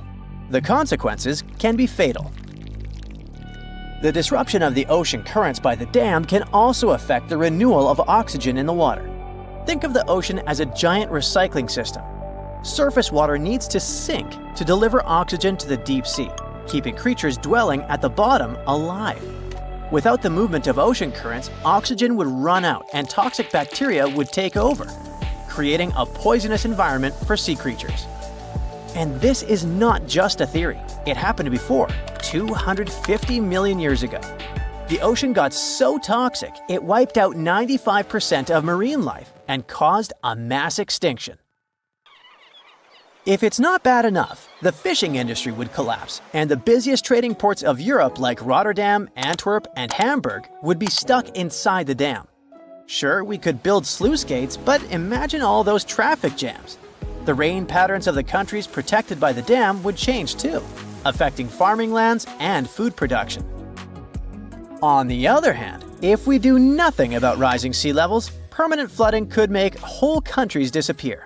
3 million people on the islands of the Pacific would need to move away by the end of the century.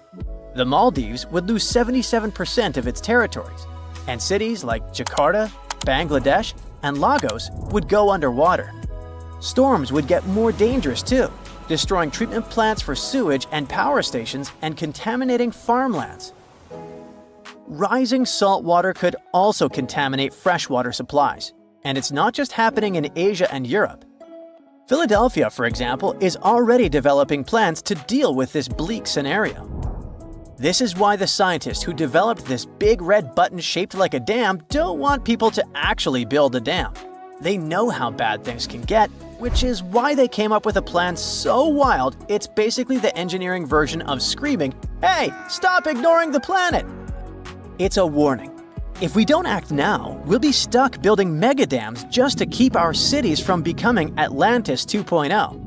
And let's be honest, nobody wants to live in a future where the apocalypse looks like the deep web version of The Little Mermaid. Our planet has 5 oceans: the Pacific, Atlantic, Indian, Southern, and Arctic. Not counting Billy Ocean. But it seems there's a 6th one out there too. It's just that you can't see it. Scientists have found evidence of large amounts of water hidden in the transition zone. That's the boundary layer that separates the upper and lower mantle of our planet. That boundary goes hundreds of miles deep down below the surface. Natural diamonds usually form in the mantle, but at depths of up to 155 miles. Some of them are very rare. They may come from deeper depths. That was the case with this fascinating diamond that formed 410 miles below the surface. The gem was big enough for scientists to study it and determine what it was made of. They were surprised when the composition of this very rare diamond showed that it was formed in pretty watery conditions. Because of that, such a diamond wouldn't be worth much in jewelry stores, but it was priceless in the lab. So, could this mean there's an ocean under the surface of our planet? It would definitely get us closer to the idea Jules Verne had about this whole magical secret world inside Earth, including the ocean. But that's not exactly the case. The water is there, true, but it's not like you can enjoy the view watching waves splashing around like on the surface of our planet. The water is actually stored within the minerals. That's why this area is so wet. Let's now move to Africa to keep up with the story, or to be more specific, to a spot called the Afar region. It's part of Ethiopia and a place where 3 tectonic plates meet. Tectonic plates are large pieces of our planet's crust that slowly move. These movements cause earthquakes and produce volcanoes, mountains, deep underwater valleys we call trenches, and so on. And the Afar Valley is where the Arabian, Somali, and Nubian plates meet. Together, they form an intersection in the shape of a Y. Why? Let me tell you. These plates are moving all the time. The Somali plate is moving southeast toward the Australian and Indian plates. The Arabian plate is moving north, getting closer to the Eurasian plate. At some point, it will close the Persian Gulf. This movement of plates has created something we call the Great Rift Valley, considering there are, all these cool rifts. The Aden Ridge to the east, the Red Sea Rift to the west, the Oculus Rift and the East African Rift to the south. But the East African Rift is something we want to focus on because this one could be the key to this potential sixth ocean, but this time on the surface. A continental rift is a spot where two tectonic plates that form a single continent start to separate. Here it's the Somali and Nubian plates. Together, they're parts that make up Africa. If they keep moving in separate directions, this currently continental rift may become what we call an oceanic spreading ridge. In other words, when the plates are far enough apart from each other, there will be an enormous crack between them. This way, magma will freely flow up from beneath them. It'll be cool and eventually start creating a new ocean floor. Africa will be split into two parts, and there will be a new ocean flowing between what will turn into two mini-continents. Nope, it's not time to get your swim trunks and sunscreen yet. Even if the Somali and Arabian plates do move far enough to form an oceanic spreading ridge, it'll take millions of years before this happens. So I guess it's more interesting to stick to exploring this sixth ocean below the Earth's surface for now. The idea of subsurface oceans goes beyond the borders of our planet. It's possible many moons and planets out there have them too. Our home planet is the only one we know about with consistent bodies of liquid water on the surface, true. In our solar system, we circle around the Sun in something called the habitable zone. The temperature and atmospheric pressure within this zone allow water to remain in liquid form all the time. But a couple of moons in our solar system could also contain significant amounts of water under their surface. Enceladus, one of Saturn's moons, is the first one. Enceladus is a small frozen ball 7 times smaller in diameter than our moon, but it's the 6th biggest moon of Saturn. Nearly a decade ago, a spacecraft found evidence that there was a large ocean under its surface. It found and sampled water from the eruptions that resembled geysers. A geyser is a rare type of hot spring that erupts and sends jets of steam and water into the air. You know, like Old Faithful in Yellowstone? Well, this water was erupting through fissures in the ice at the south pole of the moon. That means there might be a liquid ocean under the thick layers of ice. The ocean there is almost nothing like ours. The ocean on Earth is relatively shallow, on average 2.2 miles deep, and it covers 3/4 of our planet's surface. It gets colder the closer you come to the seafloor, and is warmer if you stay close to the surface because of the sun's rays. But the subsurface ocean on Enceladus is at least 18 miles deep. It's cooler at the top because that part is near the ice shell, and warmer at the bottom because of the heat coming from the moon's core. But both our ocean and the ocean on Enceladus are salty. Enceladus is one of the few places in our solar system that has liquid water, which makes it an interesting spot to search for signs of life. Another one is Europa, one of Jupiter's moons. Scientists think similar eruptions of water could be happening there. Knowing there are such geysers there tells us these moons have their own source of energy. Maybe the energy that makes the water erupt comes from gravity or radiation. The same energy could keep a large body of liquid water under the ice. It could even support some forms of life. There are thousands of planets beyond our solar system that orbit other stars. Some are even in the habitable zone. Over 1/4 of the ones that we know about could have liquid water, but the majority of them probably have oceans under their surface, like Enceladus and Europa. Pluto might be on this list too, since it's possible it hides a liquid ocean under its thick frozen shell. This subsurface ocean likely formed long after the dwarf planet did, after the heat coming from radioactive elements in Pluto's core melted some of its ice. There's also something called water worlds. Those are moons or planets with global oceans that are more common than we thought. I mean, some call Earth a water world too. 71% of its surface is water after all. And when you look at our home planet from space, you mostly get those blue marble pictures. When exploring other planets, especially those outside of our solar system, researchers often go with a policy of follow the water. After all, water is the main element we know that's necessary for supporting life. And when there's a water world that's close to its parent star, Scientists assume it must have formed way farther and then moved closer once its orbit shrank. The composition of the planet was set when it was in a colder orbit, or, in other words, when it made a wider circle around its star. We call the process of orbital shrinking a migration, and if water worlds are really that common, it can be proof that migration really happens. Exoplanets are all those planets that orbit around other stars, not our Sun. Some exoplanets may have oceans that are way deeper than any of those in our solar system, hundreds or even thousands of miles deep. Our Mariana Trench is scary, and it's not even 7 miles deep. And those exoplanet oceans are, wow, almost bottomless.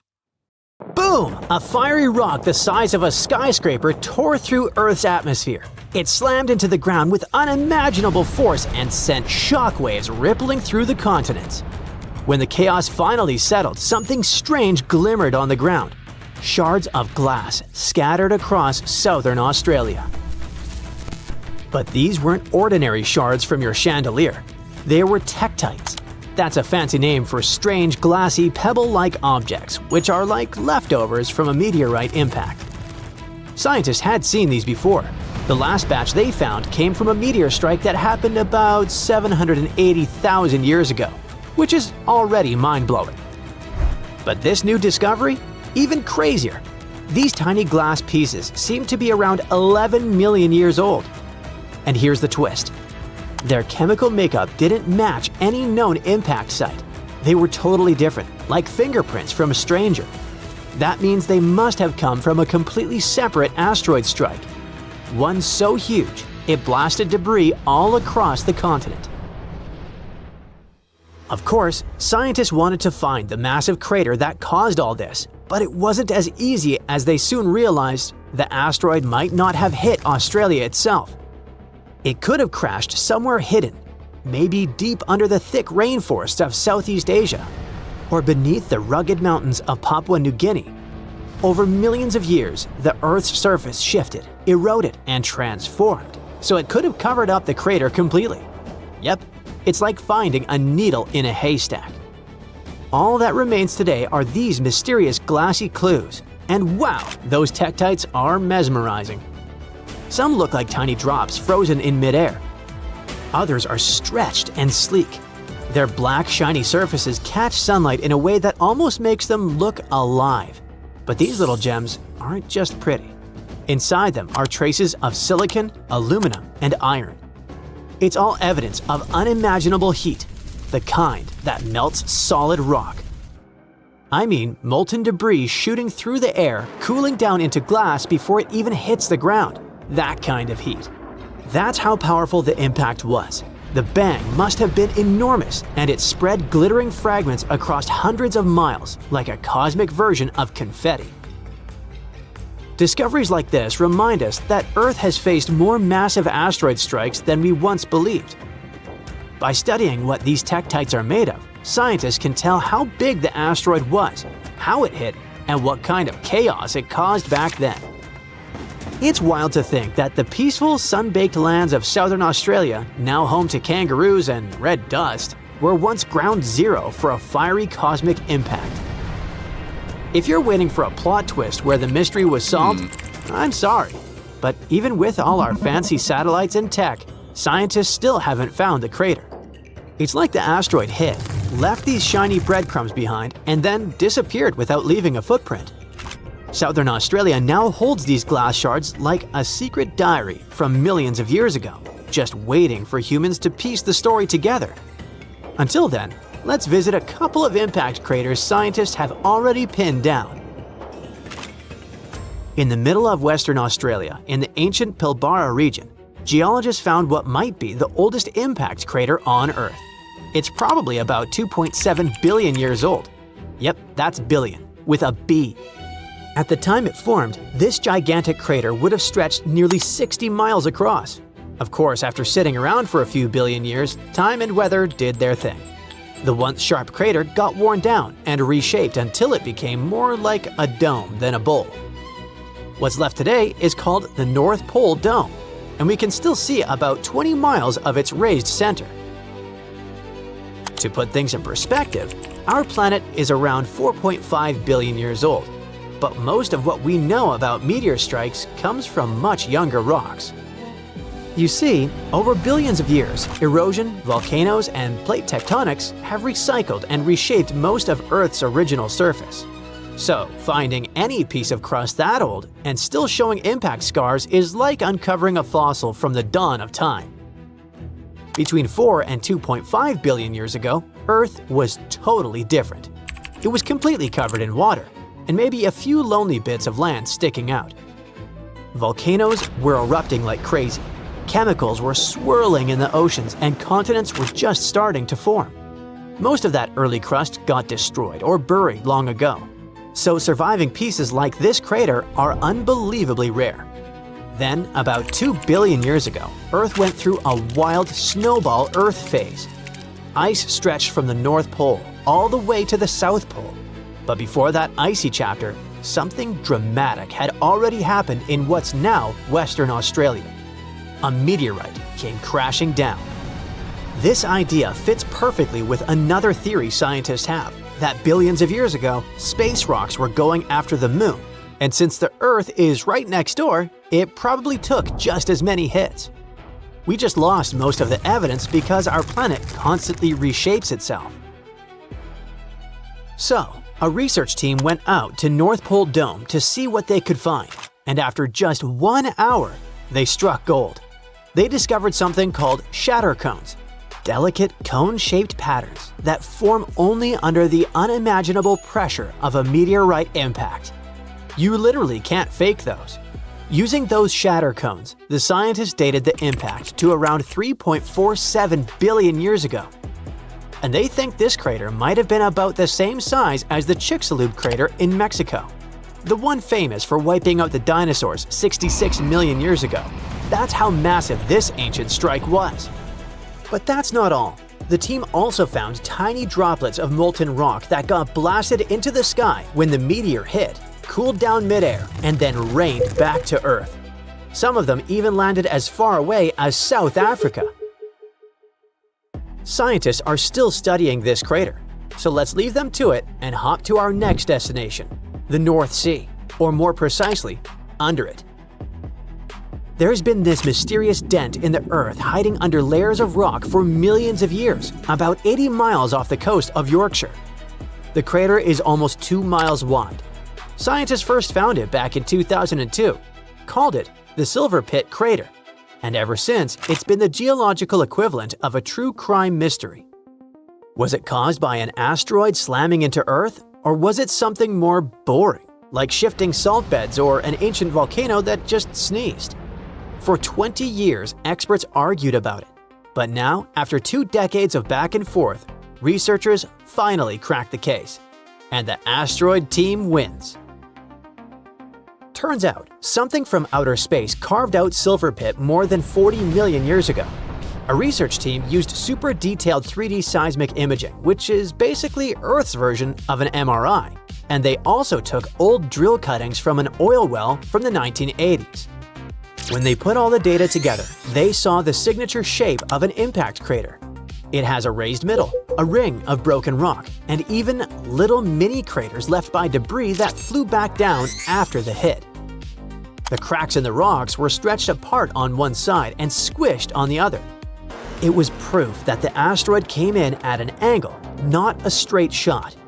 Microscopic quartz grains from the drill samples sealed the deal. Under the microscope, they had these weird crisscrossed scars that only form under insane pressure. I don't envy anyone who gets hit by something moving at 9 miles per second, and that's exactly what happened to our planet. Scientists think the impact happened sometime between 43 and 46 million years ago.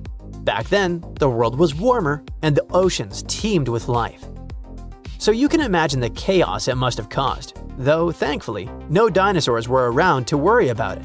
They'd been gone for 20 million years by then. Some places don't look important until the world realizes they hold the keys to the future. That's the case with Canada's Arctic. For most of history, it was just ice, snow, rocks, caribou, and even more ice. But now, it's about to become one of the most important places on Earth, and maybe make Canada a global superpower. Why? Because it's hiding minerals that power electric vehicles, satellites, and missile systems, while the demand is skyrocketing.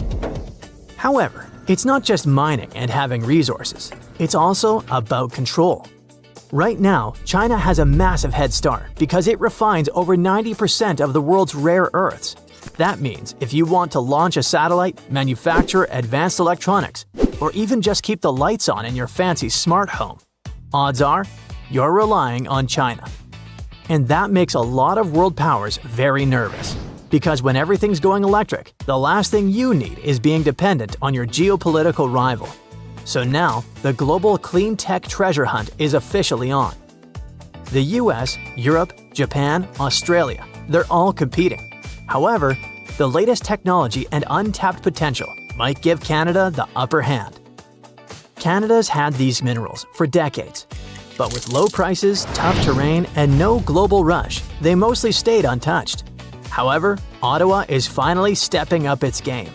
Back in 2022, Canada rolled out the Critical Minerals Strategy with billions in funding and tax perks to get companies digging. There's also plans to build the necessary roads, ports, and power lines to tap into those remote deposits up north. Canada already produces more than 60 minerals and metals, but 31 of them are now considered critical. 6 of those are having VIP treatment: lithium, graphite, nickel, cobalt, copper, and rare earth elements. But digging it up is just step 1. The real plan? Keep it local. Melt that frozen treasure into shiny new batteries right at home. That means not just mines, but also refineries, processing centers, and high-tech factories popping up where there used to be nothing but snowdrifts and silence. While others are talking, Canada's busy paving roads and stringing power lines. Slowly but surely, they're turning snowfields into a high-tech playground. Getting to all that buried treasure used to be nearly impossible. After all, we're talking about land so remote that roads literally stop hundreds of miles too early. The ground is frozen solid for most of the year. And even if you found something valuable, just getting out was a logistical nightmare. So what changed? Canada has an ace up its sleeve. Don't know about you, but I use it mainly for making memes and music. But geologists? They're scanning the Arctic like it's Minecraft with X-ray vision. Instead of drilling blind, they're using decades-old core samples, plugging them into AI, and getting shockingly accurate predictions about what's underground. It's like upgrading from a pirate's treasure map to a GPS that actually says, "Dig here." Companies like Geologic AI and Cobalt Metals are already doing this, pouring data into AI and getting X marks the spot hits for nickel, cobalt, and rare earths. In the Northwest Territories, Canada is running a pilot lab that uses AI and digital scanning to reanalyze decades-old rock samples. The goal is to spot hidden mineral deposits that old methods might have missed without digging a single new hole. All that sounds great, but maybe I made it sound simpler than it is. Digging up the Arctic is a logistical nightmare. For starters, this isn't just a remote patch of land. The Canadian Arctic is huge. Almost half the country, stretching over Yukon, the Northwest Territories, and Nunavut. We're talking about a region larger than India, with fewer people than a small city. Most of it is permafrost, wilderness, or ice-covered islands scattered across the Arctic archipelago. Temperatures go from barely 50 degrees Fahrenheit during summer to negative 40 degrees Fahrenheit or colder, with ground that stays frozen for most of the year. Fun fact, did you know that negative 40 degrees happens to be the same as negative 40 degrees Celsius? It's the one temperature where both scales intersect. They climb at different rates, but eventually cross paths when it gets cold enough. Just a small trivia nugget for weather nerds like me. Anyways, you can't just roll in a truck and break ground in the Arctic. Up there, roads just stop. Want to build something? It can take years, and one nasty winter can put everything on ice. And if you want to continue up north, you need more of everything. More food, more fuel, more machines, which means even more money. Speaking of money, Another chilling fact is how much this all costs. Mining in the far north is way more expensive than doing it in, say, Australia or Chile. An AI might tell you where the minerals are, but people and big machines still have to dig, and that costs a fortune. But that's not all. Most of the Canadian North is Indigenous land. First Nations, Inuit, and Métis communities have lived there for thousands of years, and mineral hotspots often sit right on their ancestral grounds. So when Canada talks about unlocking the Arctic, it's not just a question of roads and robots. It's a question of partnership and collaboration. And that's not optional. Legally, projects on Indigenous land require consultation and, in many cases, consent. The good news, some communities aren't just involved, they're leading the way. In regions like Nunavut and the Northwest Territories, Indigenous-owned corporations and world powers are already shaping how development happens on their terms. If Canada wants to pull this off, it's going to need more than tech and funding. It's going to need trust. So with all that in mind, can Canada pull this off? Honestly? With technological advancements and partnerships, it doesn't seem impossible. But Canada isn't just doing one thing right. It's doing a bunch of things at the same time. Let's recap. Hidden resources? Checked. New strategy? In place. Big funding? Approved. AI tools? Deployed. Indigenous partnerships? Underway. Infrastructure? Already breaking ground. It's a snowball turning into an avalanche. Exploration boosts investment. Investment speeds up roads. Roads unlock more deposits. More deposits attract more factories. It's a feedback loop, and if they keep feeding it, the whole Arctic operation could go from an idea to empire faster than anyone expects, giving a whole new meaning to the phrase frozen assets. But this doesn't just help Canada. It could save the US a whole lot of trouble. If all goes to plan, the US won't need to ship rare earths halfway across the planet. It can just look north, wave at the caribou, and get what it needs from its closest neighbor. That's why the US has publicly backed the effort, offering support and funding to help build a trusted North American supply chain. For Canada, this could be the moment it stops being just a supplier of raw materials and starts becoming a critical power broker in the clean tech economy. For the US, it's like discovering your neighbor has been secretly building a battery factory in their backyard, while you were building electric vehicles. And globally? Well, the abundance of resources tends to lower the prices, and that's always a good thing for us regular people. Cheaper cobalt, nickel, and lithium mean cheaper batteries. And cheaper batteries mean more affordable electric vehicles, energy storage, phones, laptops, the works. Now, don't get too excited just yet. Like we said, mining in the Arctic isn't cheap. But in theory, once Canada's clean tech engine is fully up and humming, more supply and shorter supply chains should gradually bring costs down. And it's not just about price tags, it's about stability. Right now, if one country cuts exports or gets caught in politics, everything down the line gets shaky. But with Canada stepping in as a reliable supplier, the global system might get a bit more breathing room. Manufacturers can stop sweating over single points of failure and start building with confidence.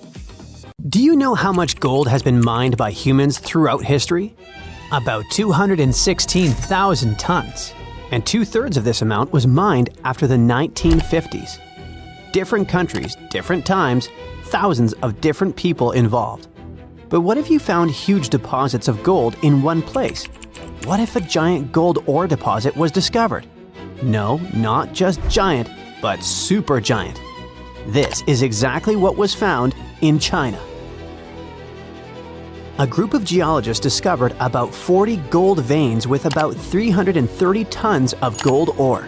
But that's not all. 3D modeling has shown that even more gold lies underneath. At a depth of about 9,800 feet, there may be several hundred more tons. In short, there is a chance that they will discover deposits with about 1,100 tons of gold. Can you imagine how much that is? If not, that's about $83 billion. Wow! Experts say that this deposit contains approximately 4.9 ounces per ton of ore. It seems that this is negligible, but in fact, it's a high indicator in gold mining. Usually, 0.35 ounces per ton is awesome. If all calculations turn out to be correct, it will be the largest gold mine in the world, even bigger than the South Deep mine located in South Africa, with its 1,025 tons of gold. Everyone is worried. Everyone is happy. Gold, gold, gold on their minds. Everyone wants gold. Everyone buys gold. Gold is rising in price. Gold is more reliable than Bitcoin and cash. Gold is associated with wealth and luxury. Gold is always a valuable and profitable investment. But hold up. Why is it so? Why do people go crazy over some shiny metal? The fact is that gold has both practical and psychological value. For centuries, gold has represented power, prestige, and wealth in different cultures. It seems we're born in a genetic memory that gold is valuable. Think of how many problems gold has brought to literary heroes and how many gold-related adventures we've seen in movies. Gold makes people happy and greedy, cruel and intimidated. That's why so many people love it. Yes, it glitters, it's beautiful, but it's also practical. Gold doesn't rust, it doesn't corrode, it can be stored for a long time, and it doesn't deteriorate. It's literally a reliable investment. All other savings may lose value because of crises, but gold remains unchanged. The only problem, it can get stolen. In addition to jewelry making, gold is used in electronics, medicine, aerospace, and many other industries. Bitcoin has a value because of the public support of people around the world. Money has value thanks to the support of authorities. Gold has value on its own. It's tangible and visually appealing, and its worth is also supported by people's centuries-old belief in its enduring value. But never let gold cloud your mind. Many people lose their honor and even their minds over it. Avoid this trap. It's just a shiny piece of metal. There are other precious metals in the periodic table: palladium, silver, copper, platinum. Why is gold number 1? Cheaper metals such as copper, iron, lead, and aluminum corrode and rust. Aluminum is also not durable. Platinum and palladium are more expensive than gold, but they're too rare and difficult to mine. You won't make many coins out of them. Silver is softer than gold. It tarnishes, scratches, and deforms. And, well, to be honest, gold is more beautiful. But there is another reason why gold is so expensive. It's quite difficult to get. Gold mining is a very laborious and long process. In movies or documentaries, you might have seen people standing at the mouth of a river, collecting silt and clay, sifting it through gauze and small nets, and finding gold particles there. That's one of the methods for how gold is mined. You have to work hard to get just a few small pieces. How do they find gold? It used to be luck. Someone was walking along the shore and saw something glistening in the water. But today, gold detection methods are much more effective. Geologists know that gold is present in almost all rocks and soil, but its particles are so tiny that they're not visible. But when the concentration of gold is high and noticeable, work begins to extract it. Special geological teams are engaged in searching for these sites. When they discover gold, they drill wells, then take soil samples and decide if there's enough metal to carry out large-scale mining. Production depends on the deposit. If gold is in hard rock, miners drill holes, place dynamite, and detonate it. The explosion breaks the rock into pieces so they can extract the gold. But this is just the beginning of the work. After collecting large pieces of rock, workers take them to factories to extract valuable material. At the first stage, specialists break large pieces of rock into smaller ones. Using crushing machines, they grind the ore into tiny pieces, similar to gravel. This gravel then enters rotating drums filled with steel balls. The drums spin, and the balls grind the gravel into powder under pressure. This mass is then mixed with water and passes through special filters.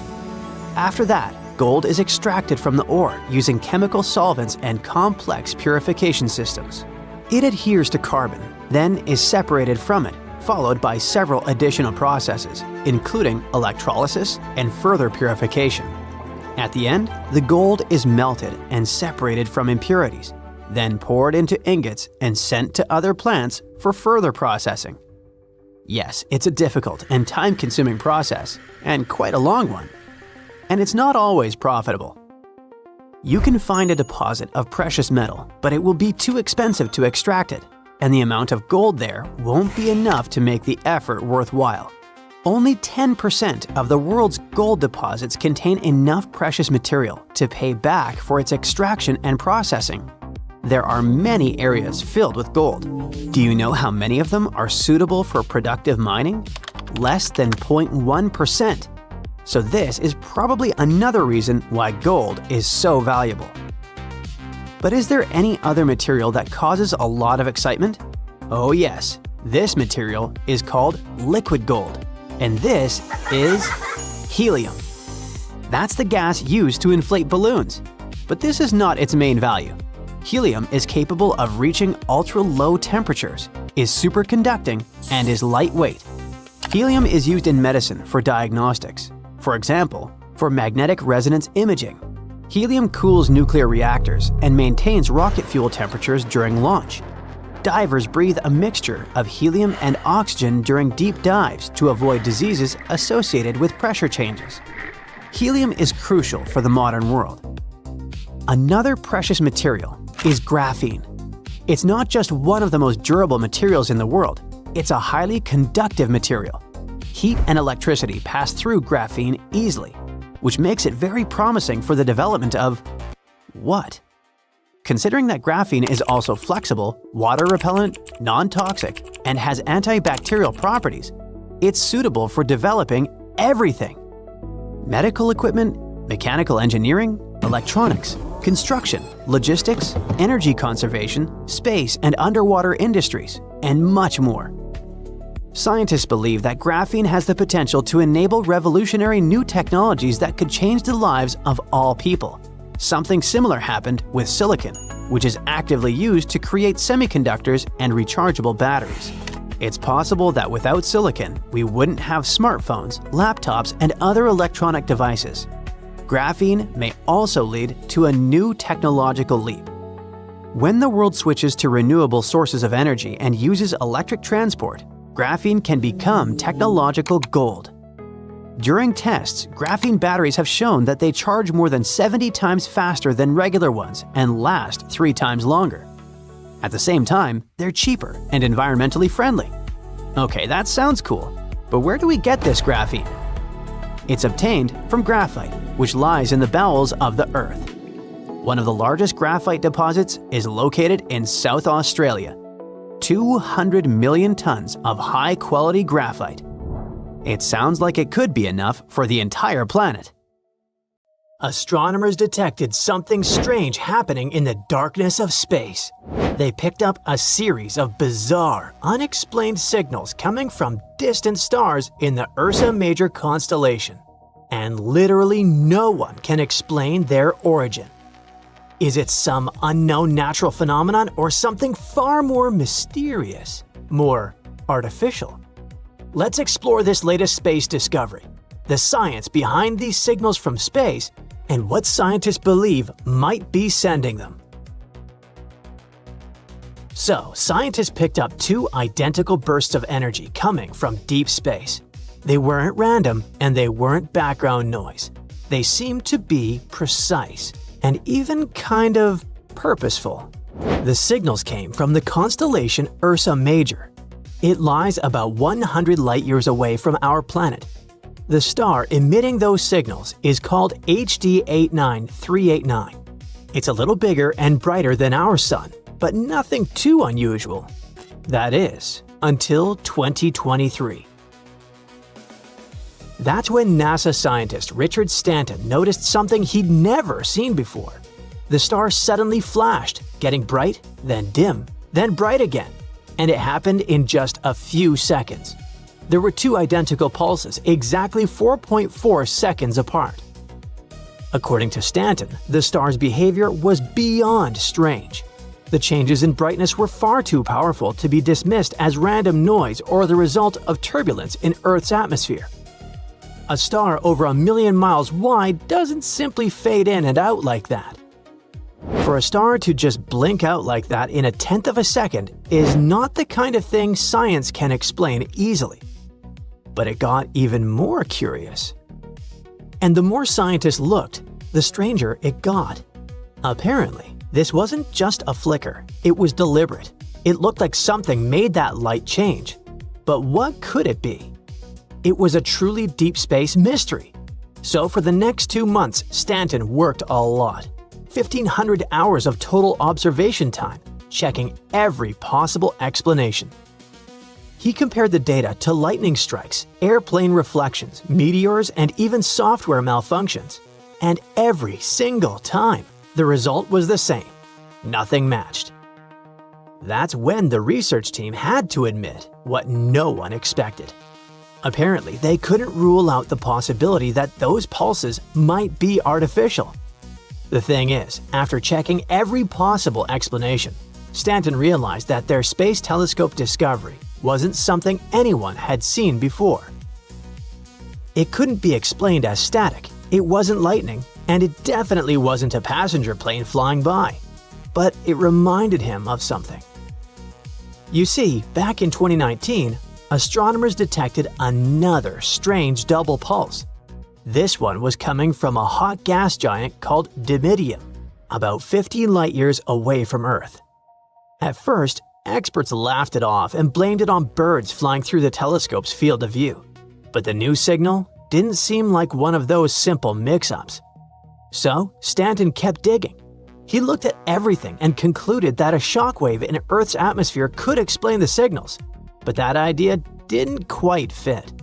For all 3 pulses to sync up that perfectly, the timing would have had to be almost impossible. The researchers also looked into other possibilities. Maybe the light was bent by some far-off object in our solar system.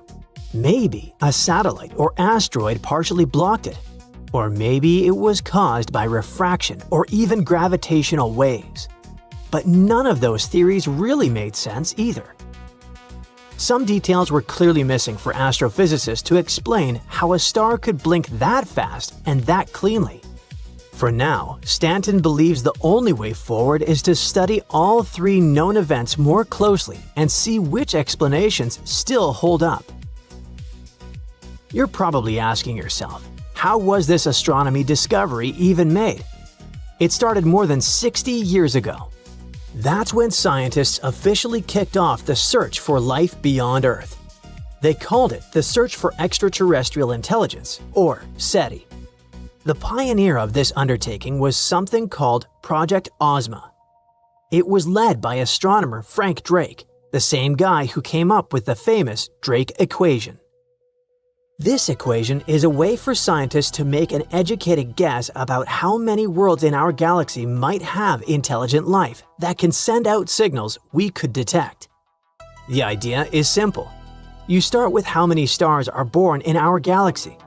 Then you figure out how many of those stars have planets and how many of those planets could support life. Then you gotta figure out how many of those worlds might actually have living things and how many of those might develop intelligent beings. And finally, you try to calculate how many of those might build technology that could let them communicate with other civilizations, like ours. Now, the equation isn't really meant to give a clear number. It's more like a big thought experiment that helps scientists consider all those different pieces needed for life to exist and be noticed in the universe. Anyway, back in 1960, Drake and his team pointed a giant 82-foot radio dish at 2 nearby stars, Epsilon Eridani and Tau Ceti, and listened for anything unusual. Between April and July of that year, the observatory in West Virginia stayed tuned in, waiting for a signal from the stars. Unfortunately, nothing came through.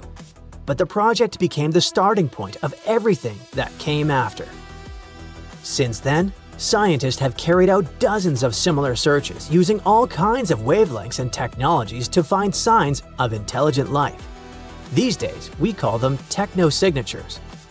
And while no one's found solid proof yet, there have been a few moments where even experts couldn't rule out the possibility that something, or someone, might be out there. That's where Dr. Richard Stanton comes in and makes the shocking space discovery. Stanton is a NASA scientist who worked on some of the most iconic missions like Voyager and Grace. The latter was a project by NASA and the German Space Agency, where two satellites flew around Earth together, side by side. By watching how the distance between them changed, scientists could see how Earth's gravity shifted in different places. That helped them learn about things like melting ice, ocean movement, underground water, and even climate change. But after retiring, Stanton took on a personal project, searching for intelligent life from his own Shea Meadow Observatory in Big Bear, California. Using a custom-built telescope and a photometer he designed himself, Stanton spent years scanning more than 1,300 sun-like stars, not for radio signals from space, but for flashes of light. Unlike traditional SETI studies that focus on radio waves, Stanton's approach, called optical SETI, looks for laser-like pulses, sharp, quick bursts of light that could be used for communication across the stars. This idea actually goes back to the early 1960s, when two scientists suggested that advanced civilizations might use incredibly powerful nanosecond laser pulses to send visible signals that could outshine their own stars. For this study, Stanton didn't scan huge portions of the sky. Instead, he focused on one star at a time. He was staring at it for an hour straight and recording its light at incredibly tiny intervals, just 100 microseconds apart. That's fast enough to catch flashes less than a blink of an eye. Then he analyzed the data, searching for any strange repeating patterns and unexplained signals. And eventually, his efforts paid off, and he made the very space discovery we talked about. A sun-like star about 100 light-years away in the constellation Ursa Major sent two fast, identical pulses of light. So far, these signals remain unexplained. No one knows for sure what caused those perfect twin pulses. We can't even figure out how far away the source really was. Was something passing in front of the star? Or was the light itself being changed by something we don't understand yet? What we do know is that something strange is happening out there in Ursa Major. Maybe it's a new kind of cosmic event. Or maybe it's something else entirely. And one day, we'll crack this deep space mystery. You are looking at a remarkable idea, for this is the story of the miracle sea. This massive lake in California is worth $540 billion, as it holds enough lithium to power over 30 trillion iPhones. That's way more than experts predicted, making it one of the biggest lithium reserves ever. This finding could revolutionize the US economy, but a major challenge is still standing in the way. If it's not solved, all that money will stay buried forever. First things first, lithium. This metal is so valuable that people call it white gold, and it's unbelievably light. In fact, it's the lightest solid on Earth at room temperature. It was discovered by a Swedish chemist in 1817, and honestly, since then, we didn't really care much about lithium. This poor metal was ignored for centuries because it didn't seem to have any practical use in everyday life. I mean, sure, it's light, it's white, it's shiny. But what could we actually do with it? At some point, though, another trait of this metal started to stand out: its reactivity. Basically, it bonds really easily with other elements. But that also means something else. It can catch fire in seconds. For example, if you expose it to air, it goes through a wild oxidization reaction, and before you know it, boom! Flames everywhere. This might sound like danger to you, but to scientists, it screamed Eureka! Because being super light and super reactive actually makes it the perfect material for batteries.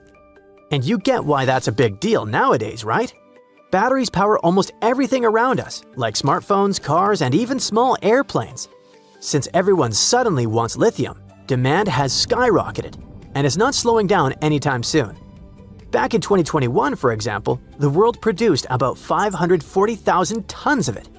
But by 2030, predictions say demand could soar past 3 million tons. And here's the problem. Lithium is a finite resource. There are only about 100 lithium mines in the world, mostly in Australia, Chile, and China. Sure, supply is expected to grow, but demand is climbing much faster. That means we could be facing a shortage soon. Lithium mines can keep up with today's demand, but they won't be able to do that for many more years. So that's why finding new lithium reserves today is basically like winning the lottery. In this case, the United States is one of the lucky winners. First, there's the Thacker Pass mine. This spot in Nevada might hold the largest untapped lithium reserves on the planet. To put it in perspective, some estimates say it could supply up to 1/4 of the world's lithium demand. We're talking as much as 40 million tons of this precious metal. And that might be worth over $500 billion. Right there, they'll be extracting lithium from clay. This might be challenging, since this process has never been done on such a huge scale before, but it's doable. A couple of years ago, the United States found another big win in the lithium game, the Salton Sea. This is a huge, shallow lake located in Southern California's Imperial County. At first, they announced that this spot could hold over 3.4 million tons of lithium underground. That would be enough to make more than 375 million batteries for electric vehicles. That was already huge. But then, more recently, specialists realized they had made a mistake. Actually, a good mistake. The amount of lithium there is likely much, much higher. It could hold 18 million tons of it. Now, the Salton Sea is being considered the 5th largest lithium deposit in the world. This could be a real game changer. The United States is betting big on this mineral, hoping it'll help keep the country's economy strong for decades to come. So, finding this second big source of lithium was a huge relief. It means America is one step closer to relying less on other countries. And, by the way, most of its lithium right now comes from Chile. We refer to as the Saudi Arabia of lithium. Of course, California is thrilled about this, seeing it as a potential economic windfall. The region is already being called the Saudi Arabia of lithium, or Lithium Valley, because of its potential to dominate the battery supply chain. And if it works out, it'll be a huge benefit for the state. Apparently, authorities plan to use 80% of the money from lithium extraction for local development and infrastructure. The idea is to upgrade roads, schools, and other public services. That could create a lot of new jobs for Imperial County, which is considered one of California's poorest regions. Big question: if the lithium is hiding under the lake, can they even get it out? Well, yes, at least in theory. There are two main ways companies usually extract lithium. The first is the old-school method, open pit mining, where the rock is dug up, crushed, and processed. That's what they do at Thacker Pass, for example. They use massive hydraulic shovels to dig the metal out of the clay. Then there are evaporation ponds. Here, they pump lithium-rich brine to the surface and let the water evaporate, leaving the metal behind. The problem with both methods is that they use tons of water and can cause a lot of contamination and waste. At the Salton Sea in California, things work a little differently. Instead of giant pits or evaporation ponds, companies are using the area's natural geothermal power to pull it out in a cleaner way. This method is called direct lithium extraction. And here's how it works. Near the lake, there are already 11 geothermal power plants that pump up super hot mineral-rich brine from underground. Normally, that brine is just used to make steam, which spins turbines to generate electricity.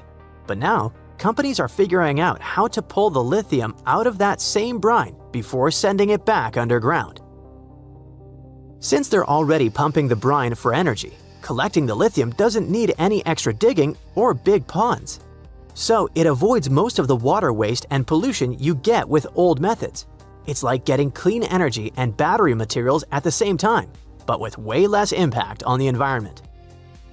This method sounds brilliant and totally doable, but it also comes with challenges that won't be easy to overcome.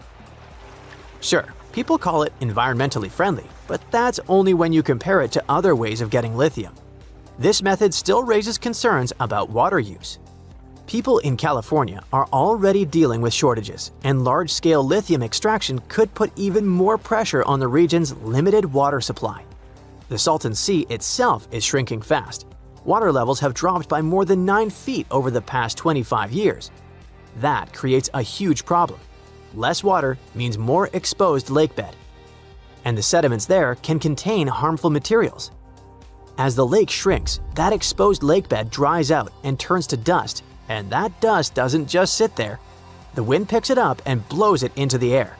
Now, the Salton Sea's shrinking shoreline is releasing toxic dust into the air, and that dust has been linked to increasing rates of respiratory problems among local residents.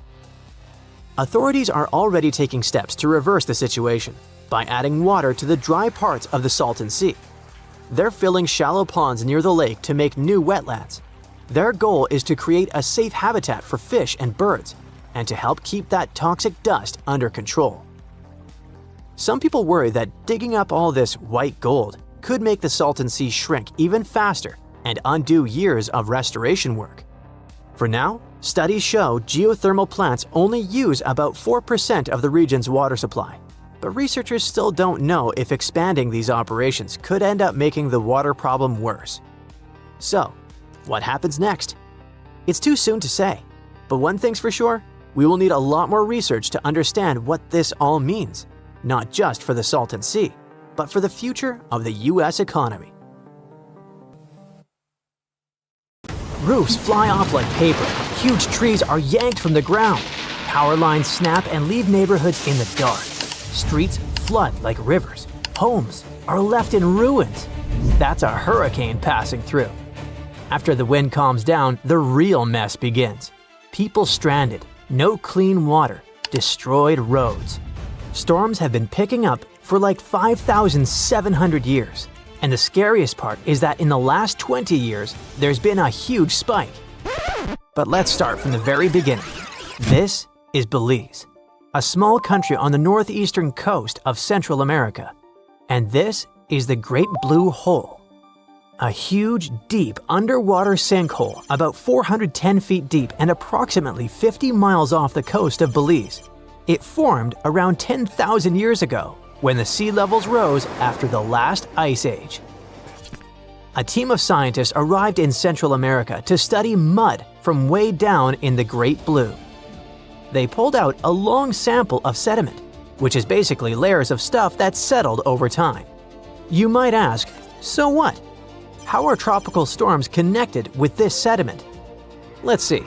Tropical cyclones are big, spinning storms that form over warm ocean water. They pull up heat from the sea and blast it into the sky. And yeah, they can be devastatingly destructive, with super strong winds, heavy rain, and floods from big waves. And mud cores like the one the researchers pulled up are actually records of tropical storms. The sample they pulled up was 98 feet long, which made it the longest ever found in that area. Here's how it works. Every year, 2 thin layers of sediment settle in the hole where the weather is calm. But when a big storm hits, it leaves behind a different, messier layer. So by looking at these layers, scientists could tell how many storms hit that spot over the last 5,700 years. It's like counting tree rings, you know? Anyway, what they found was rather unexpected. It turns out that tropical cyclones had been getting more and more common. The lead researcher said that over the past 6,000 years, there were usually between 4 and 16 tropical storms or hurricanes every 100 years. But just in the last 20 years alone, they found signs of 9 storms in that same little area. That's way more than usual, and it shows how much things are changing. Scientists think there are 2 main reasons why tropical storms have been happening more often. One reason has to do with something called the Intertropical Convergence Zone, or ITCZ. This is an area near the equator where winds from the north and south come together. That spot has low air pressure, lots of moisture, and tons of thunderstorms. Just above it is the part of the Atlantic Ocean where most hurricanes are born. It even has an official name, the Hurricane Main Development Region. Normally, the ITCZ moves north in the summer and south in the winter because of changes in ocean temperatures. But over the past few thousand years, it's slowly been shifting farther and farther south. That's why the area where storms usually start has also moved south. It means storms are now forming and heading toward lower parts of the Atlantic than they used to. The second reason for the recent spike in storms is rising ocean temperatures. Earth has gotten warmer, and the ocean has warmed up too. The warm oceans help make more powerful storms. Such an increase likely means that this part of the world might see a lot more big storms in the future. If things keep going the way they are, scientists think the Caribbean could get hit by as many as 45 tropical storms and hurricanes by the end of this century. That's way more than anything the world has experienced in the last 5,700 years. There are just too many changes in the world that influence the situation. They create the perfect conditions for more storms to form and get really intense really fast. But if you think storms are getting more intense only over the ocean, let me tell you about America. A bunch of really dangerous storms, including tornadoes, dust storms, and wildfires, tore through several states in the Midwest and south of the USA in March 2025. At least 42 people lost their lives, and the scale of the devastation is enormous. What's scary is that most of this destruction didn't happen in the usual Tornado Alley area. Tornado Alley is a nickname for a part of the US where tornadoes happen a lot. It stretches through places like northern Texas, Oklahoma, Kansas, Missouri, parts of Louisiana, Iowa, Nebraska, and even eastern Colorado. But this time, storms hit places like Mississippi, Arkansas, and Alabama. Experts had warned this might happen. At the beginning of 2025, they said that tornadoes could start showing up more often farther east than usual, and that's exactly what's happening. One of their top weather experts said people in the Mississippi and Tennessee valleys should get ready for a rough spring. There are more people living in these areas than in traditional tornado zones, and many of them live in mobile homes or buildings without basements, which puts them at more risk when big storms hit. A tornado is basically a spinning tube of super strong wind that comes down from storm clouds and touches the ground. They can be really dangerous. To figure out how strong a tornado is, scientists use something called the Enhanced Fujita Scale. It goes from EF0, which stands for the weakest tornado, to EF5. Such a tornado is crazy strong, tear your house apart strong. The main question is, why are tornadoes happening more in the east now? In the US, tornado season usually kicks off in March. That's when cold air from Canada bumps into warm, wet air coming up from the Gulf of Mexico. And boom, storms start to form. But this year, things are a bit different. Here's what's going on. There's a big patch of high pressure, basically a chunk of calm, warm air hanging over the southwest. That's keeping things more stable out west, so fewer thunderstorms as well as fewer tornadoes are expected there. So, tornadoes are shifting eastward. Meanwhile, the Gulf of Mexico is super warm this year, and that's helping storms form in the southeastern US. The warm water adds a lot of energy to the atmosphere, which can lead to stronger, more frequent storms in places like Mississippi, Alabama, and Tennessee. Up north, around the Great Lakes and Northeast, it's staying cooler this spring. That means fewer big storms up there, at least for now. Now, let's get back to those devastating March storms. On March 14 and 15, a huge storm system blasted through parts of the central and southern US. This system brought 52 confirmed tornadoes, massive dust storms, and fast-moving wildfires. It all led to almost 1,100 canceled flights.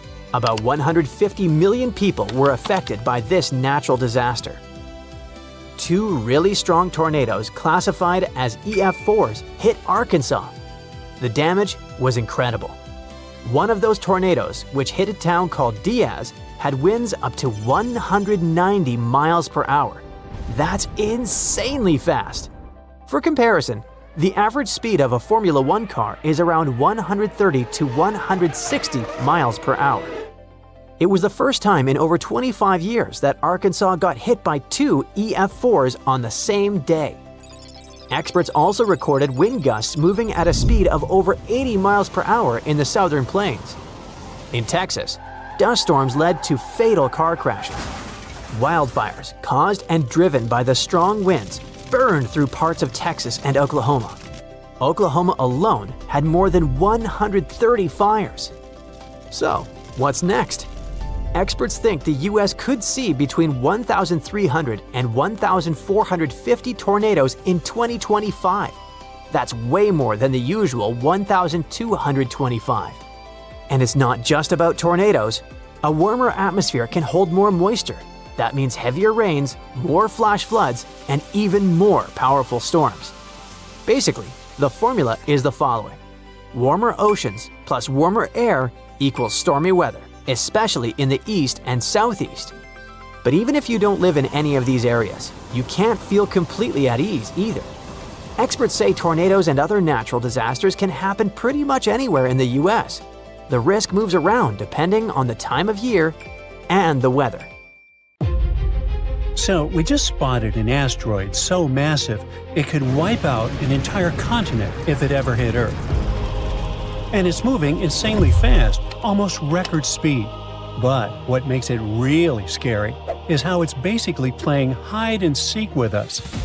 It can slip right into the sun's glare and vanish completely. And yeah, it just did it again. It disappeared. So, when we finally spot it again, will we have enough time to prepare? Or could it already be too late for humanity? Yeah. Do I have your attention now? Thanks. So, meet 2025 SC79. That's a mouthful, so I'll just nickname it Scooby. This newly found asteroid is a sneaky one, the kind that loves hiding in the sun's glare. Think of it as trying to spot a firefly next to a stadium light. The brightness hits your eyes and outshines anything faint nearby. So yeah, you won't see that firefly. Now asteroids hide in the same frustrating way. When they end up close to the sun from our point of view on Earth, the glare overwhelms our telescopes, and the asteroid's dim, reflected light gets lost in it. That's why some asteroids can cruise along in the sun's direction and stay basically invisible to us. And scientists say the most dangerous asteroids, the ones that could wipe out a whole city, are the hardest to detect. That's why astronomers need to somehow dodge the sun's glare. One way they do it is by observing the sky during the short window of twilight. I mean, right before sunrise or just after sunset. And that timing is a big deal, because it's the only way to catch some risky asteroid before it sneaks up on Earth. Scientists say that if one of these so-called Twilight asteroids ever gets close to Earth, it could be a serious impact threat. And it was during one of these Twilight observing sessions that scientists finally spotted this huge asteroid.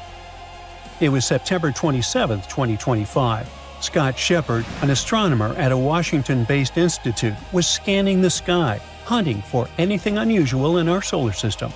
And he had an incredible tool in his hands, the Dark Energy Camera, or DECAM, one of the most powerful sky survey cameras on Earth, built to spot faint objects across huge areas of the universe. At one point, he spotted a faint dot moving across the image, so he quickly aimed the high-tech camera at it, and things got more interesting. Its movement matched what astronomers expect from asteroids that orbit very close to the Sun. Then, follow-up observations with the Gemini and Magellan telescopes confirmed the discovery. Yes, this really was an asteroid, and there are two particularly curious things about it. First, it's fast, like really fast. In fact, it is the second fastest known asteroid orbit in the solar system. It loops around the Sun once every 128 days. For comparison, Mercury, the closest planet to the Sun, takes 88 days to go around once. Second, its orbit is super rare. This is only the second known object that stays completely inside Venus's orbit. That also puts it in one of the rarest asteroid groups out there, the Asteroids. These are asteroids whose orbits sit entirely inside Earth's orbit. Astronomers have found only a few of them so far, and Scooby is the 39th one in the list. The team of scientists also figured out that this asteroid is pretty big, measuring about 2,300 feet across. That's roughly the size of Merdeka 118, the second tallest building on Earth. If an asteroid this size ever slammed into Earth, it wouldn't just be bad, it would be catastrophic. We're talking about damage on a continental scale. It would blast a huge crater into the ground, then throw out a shockwave powerful enough to wipe out forests and wreck cities. Seismic waves would ripple through the crust, triggering widespread earthquakes around magnitude 7.4, and people could still feel them about 300 miles away from the strike. And that's not all. A brutal air pressure blast would race outward, shattering windows more than 1,000 miles away. Then comes the aftermath. Dust and debris from the impact could shoot up into the atmosphere, block some sunlight, and mess with our climate. I know, you might feel scared right now, but don't worry about it. Thankfully, Scooby isn't going to do anything like that, because it's not on a collision course with Earth. Right now, the math shows it won't be making any close passes by our planet, at least not anytime soon. Still, there's a lot more to learn about this asteroid, but any further studies will have to wait. For now, it has disappeared behind the Sun and is out of sight. Once it reappears, astronomers will take a closer look and try to learn more about what it's made of. That part really matters, because this asteroid is somehow holding up while orbiting so close to the Sun's brutal heat. You see, this asteroid gets very near to the Sun. At its closest point, this asteroid is blasted with almost 6 times Earth's sunlight. At that distance, its surface could heat up to about 440 degrees Fahrenheit.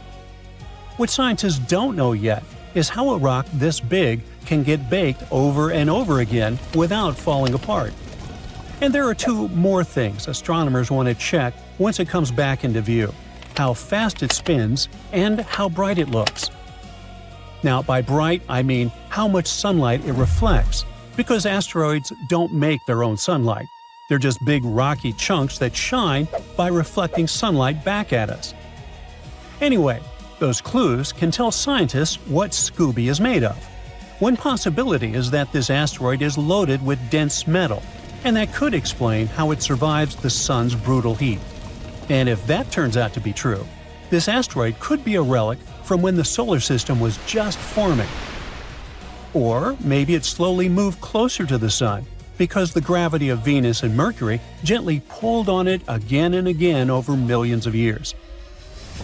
Now, even though SE79 isn't a real danger to us, and there's still a lot we don't know about it, just finding it is already a big deal. It's a reminder that big asteroids can hide from us. So even in our own cosmic backyard, there are still blind spots where large objects can stay hidden until the right moment of twilight gives them away. And as our detection tech gets better, we keep finding more and more asteroids. By now, scientists have spotted over 1 million in the solar system. They come in all sizes, from monsters like Vesta that measure about 329 miles wide, all the way down to rocks that are smaller than a house. Now, out of all the asteroids we know, about 40,000 are what we call near-Earth asteroids, or NEAs. That just means their orbits bring them close to our neighborhood. Technically, their closest point to the Sun is less than 1.3 times the Earth-Sun distance. It's close enough for planetary defense systems to keep a careful eye on them. And that's exactly why we can relax. I mean, nobody has to lose sleep imagining an asteroid slamming into our planet. Every time scientists discover a new asteroid that comes anywhere near Earth, they track it and run the numbers right away. And then they map out its path years, decades, or even centuries into the future. And they don't do it by guesswork.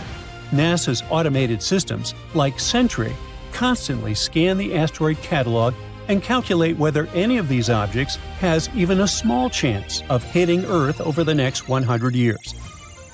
If something looks risky, it jumps to the top of the watch list and gets followed up fast. So yeah, there are almost 2,000 near-Earth asteroids that technically have some chance of hitting us in the next 100 years. But don't panic. Most are small and harmless, hey, like me. And their odds of impact are usually way under 1%. See why I said we shouldn't stress too much? Cool. Now, sleep tight.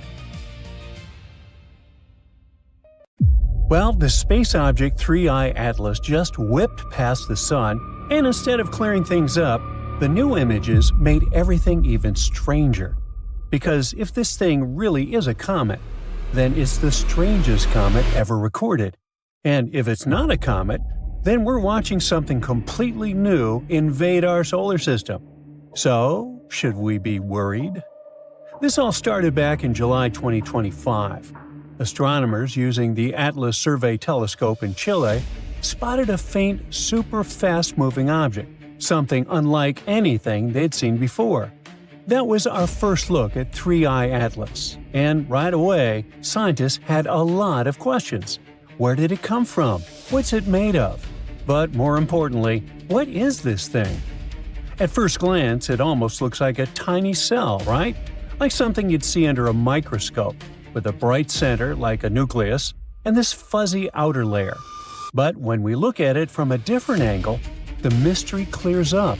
That glow is actually a comet tail. It's precisely because it looks like and behaves like a comet that NASA finally confirmed it. Yup, 3I Atlas really is a comet. The big giveaway is that it has an icy nucleus and a coma, which is that glowing cloud of gas and dust surrounding it. But this comet is a very special one because it didn't come from our own solar system. It came from somewhere else in the Milky Way, and that's ridiculously rare. To give you an idea, we've only ever seen 3 objects like this, period. The first 2 interstellar visits were the famous Oumuamua and the comet Borisov, and now 3I Atlas. Cool. But you might be asking, how do we know it actually came from outside our solar system? You see, normal comets are bound to the Sun. They swing around it in these big looping orbits. But 3I Atlas isn't doing that. Its crazy speed and path show it's not on a closed orbit around the Sun. And the only logical explanation is that it came from another star system and, just wandered into ours by chance. In other words, this is just a visitor passing through our solar system, and is doing it at a ridiculous speed. When we first spotted it, it was going around 137,000 miles per hour. So this object probably spent millions of years cruising through deep space just to hang around our solar system for a few months. And after this quick visit, it'll vanish into interstellar space, and we'll never see it again. Recently, 2 European Space Agency satellites, along with several NASA spacecraft near Mars, captured new images of 3I Atlas zooming in as it passed the red planet. And one of those images is pretty incredible, showing a cloud of hydrogen atoms around the comet. Scientists were pretty excited about that, as every bit of information we get from this visitor matters. Because the reality is, there are still a lot of unanswered questions about this object, starting with its size. We can't pin it down exactly yet, but NASA says it could be anywhere from about 1,400 feet to around 3.5 miles in diameter. Its exact shape is another mystery, because our telescopes can't really get a clear look at it. The nucleus is buried inside this bright coma of gas and dust, and the sunlight reflecting off all that dust basically blinds us. So for now, we're trying to see it through a bright, dusty fog. If you put all the pieces together, its behavior, its chemistry, and the images we've gotten so far, everything points to 3I Atlas being a comet. But even with all that, there are still some pretty controversial ideas floating around about what it might be. Not long after it was discovered, Harvard astrophysicist Avi Loeb said there's maybe a 30 to 40% chance this object isn't something naturally formed. That comment kicked off a wave of online buzz, with people jumping to wild possibilities. Like maybe it's some kind of extraterrestrial tech, or worse, a threat to Earth. Ooh.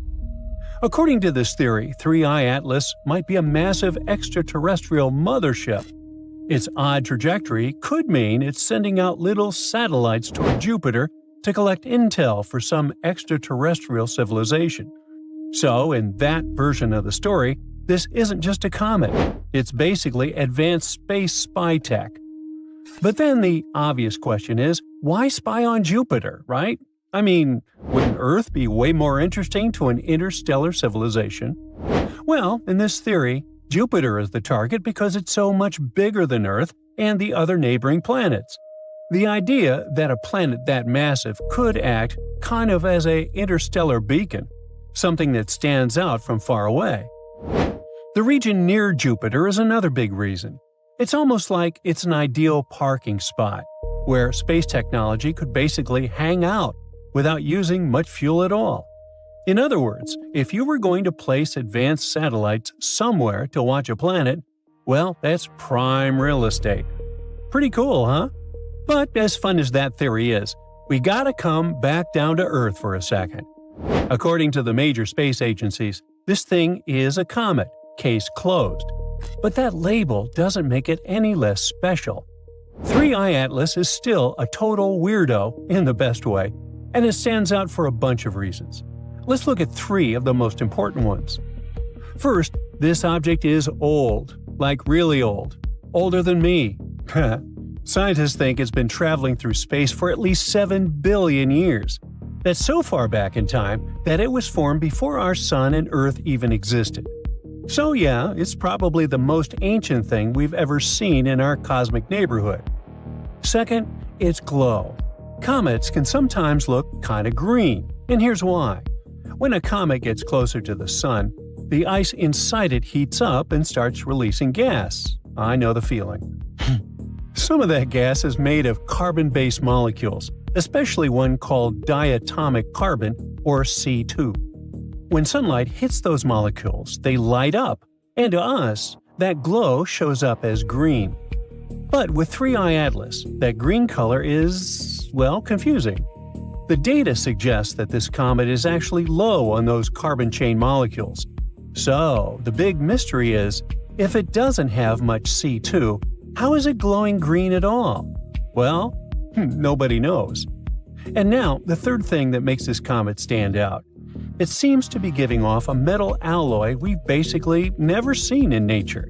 So this comet is releasing a plume that contains nickel. That's normal. What's strange is what's missing: iron. In comets, nickel and iron usually show up in pretty similar amounts. Here, we're seeing nickel, but no clear sign of iron. And that's almost unheard of. If the data holds up, it points to an alloy called nickel tetracarbonol, something we've only ever seen before in human-made industrial processes, not out in space. No other known object has shown this kind of signature.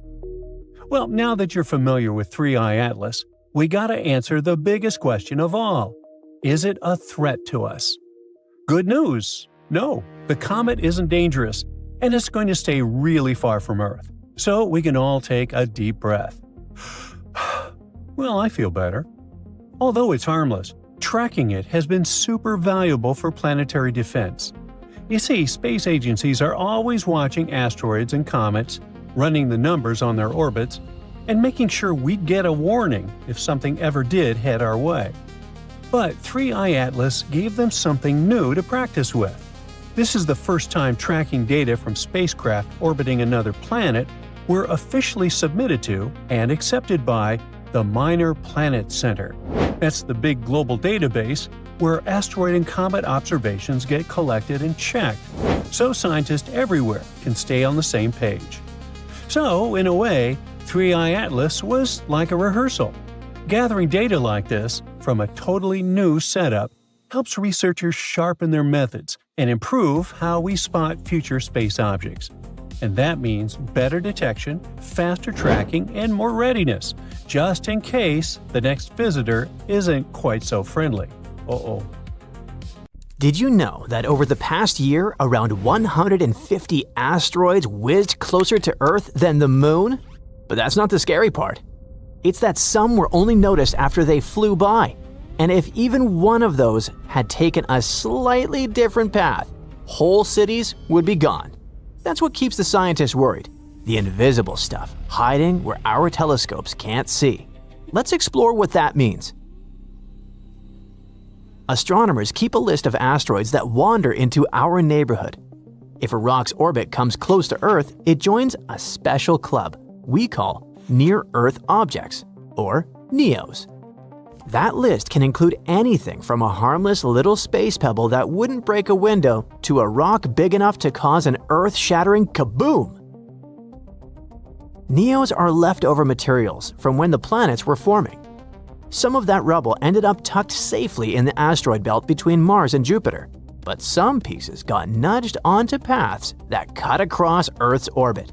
Those are the ones we care about, because they're still wandering around today, looping around the sun, and every now and then passing uncomfortably close to us. The biggest objects are the easiest to locate. They are rare and bright enough that they stand out in sky surveys. So far, none of those big ones seem to be heading our way anytime soon. However, the real anxiety comes from the middle class of asteroids. On paper, many of them sit in the potentially hazardous object category, or PHOs, but the nickname City Destroyer explains them better. These rocks aren't huge enough to wipe out the planet, but they could flatten a city and mess with the climate for a few seasons. Some are as wide as a football stadium and hit the atmosphere faster than a speeding projectile. NASA estimates there are around 25,000 near-Earth asteroids at least 460 feet wide, but we've only discovered a fraction of them. Basically, we have solid orbits for less than half of the City Destroyer crowd. The rest only exist as numbers in simulations. We know they should be out there. We just haven't seen them yet. Why are they so hard to spot? Some asteroids are nearly coal black, blending into the cosmic night. Others hang out close to the sun from our perspective, so our telescopes get overwhelmed by brightness. It's like trying to locate a mosquito while staring directly at the sunlight. Please don't do this. From Earth, these rocks are mostly lost in the sun's glare. We only catch a glimpse just after sunset or right before sunrise. And that chance only exists if the sky is perfectly clear and the asteroid happens to be in exactly the right spot. If not, it slips back into the sun's blind spot, playing hide and seek with us. We were caught by surprise quite recently.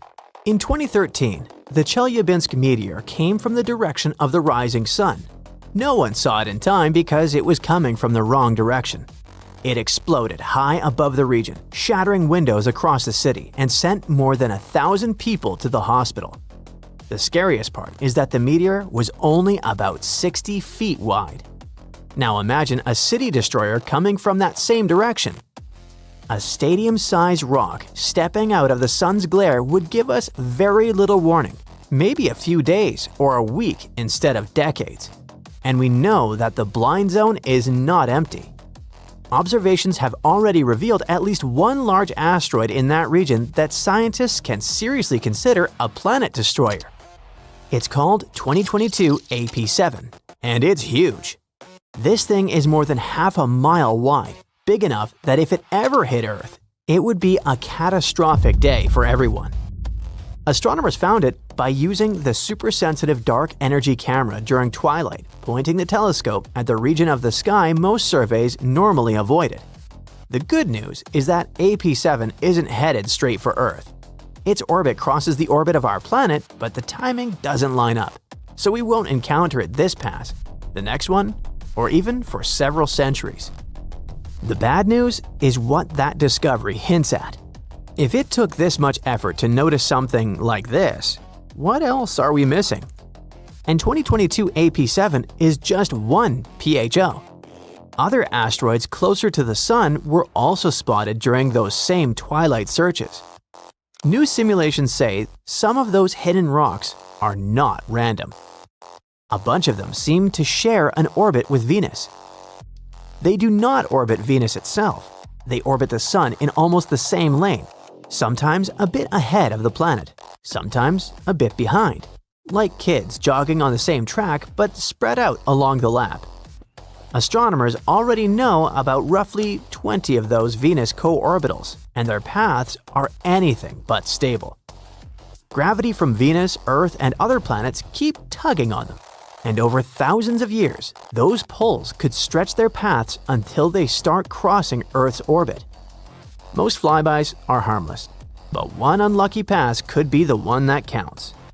So what can we do about this? The first step is simple in theory. Find them earlier. The goal for astronomers is to launch infrared telescopes and get them into space. While we do have amazing telescopes like JWST or the Hubble Space Telescope, they're never pointed at the Sun, as the brightness of our star can damage them. That's why we need a telescope in orbit around Venus, or one that travels along with it. It would be in a much better spot to keep an eye on the asteroids that hang out there. NASA is launching the NEO Surveyor project that aims to solve the problem. It should scan the inner solar system to spot dangerous asteroids in time. Also, we're learning that we can actually move asteroids. NASA's DART mission rammed a small spacecraft into a rock, which affected its orbit slightly. Not by much, just enough to prove that it can be done. It's like turning a plane just 1 degree while it's still across the ocean. By the time it reaches you, that tiny change can make it miss by thousands of miles. Teams around the world spend their days babysitting space rocks, and yes, that's a real paying job. NASA has the Planetary Defense Coordination Office. Europe has the NEO Coordination Center. Observatories feed them nightly sky data, and computers immediately check each dot's orbit. If a rock might wander too close, it joins the risk list and gets extra attention. Each new photo updates the orbit a little more. Sometimes that make the danger level rise for a moment. That is exactly what happened with 2024 YR4, when it briefly reached level 3 on the Torino scale before better measurements calmed everyone down. The scale itself runs from 0 to 10, and anything that climbs above 3 is rare enough to raise eyebrows. The whole system works that way on purpose. Notice something strange, collect more data, then decide whether to relax or stay alert. Most of the job is actually pretty dull. It's a lot of number checking, orbit fixing, and crossing out false alarms.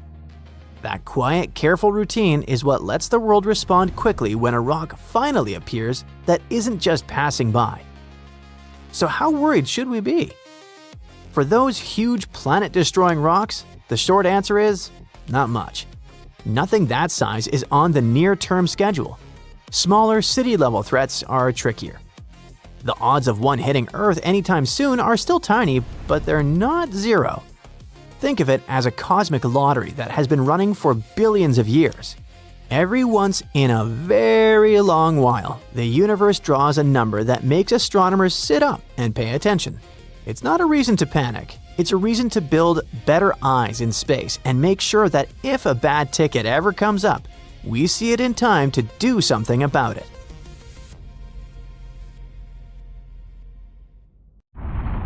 Remember that asteroid that wiped dinosaurs off the face of the Earth? Brace yourself, we might witness a similar scenario in our lifetimes. And this time, the consequences might even be more catastrophic. There's just one tiny difference. This new asteroid is likely to smack into the Moon. No, this is not a sci-fi scenario anymore. There's this asteroid called 2024 YR4 that scientists say has about a 4% chance of hitting the Moon in 2032. So what do we do? Try to gently shove it off course or blow it up? A bunch of researchers, including people from NASA, dug into this and suggested several options. Their worry is real. If that rock hits the Moon, it could kick up a massive cloud of debris, and this cloud could spike to as much as 1,000 times normal levels for a few days. That's not just messy, it could endanger astronauts and satellites in low Earth orbit. One obvious idea is to nudge the asteroid so it misses the moon. Another is a full-on breakup. Basically, a deliberate explosion. Experts use a clever term to describe it, a robust disruption.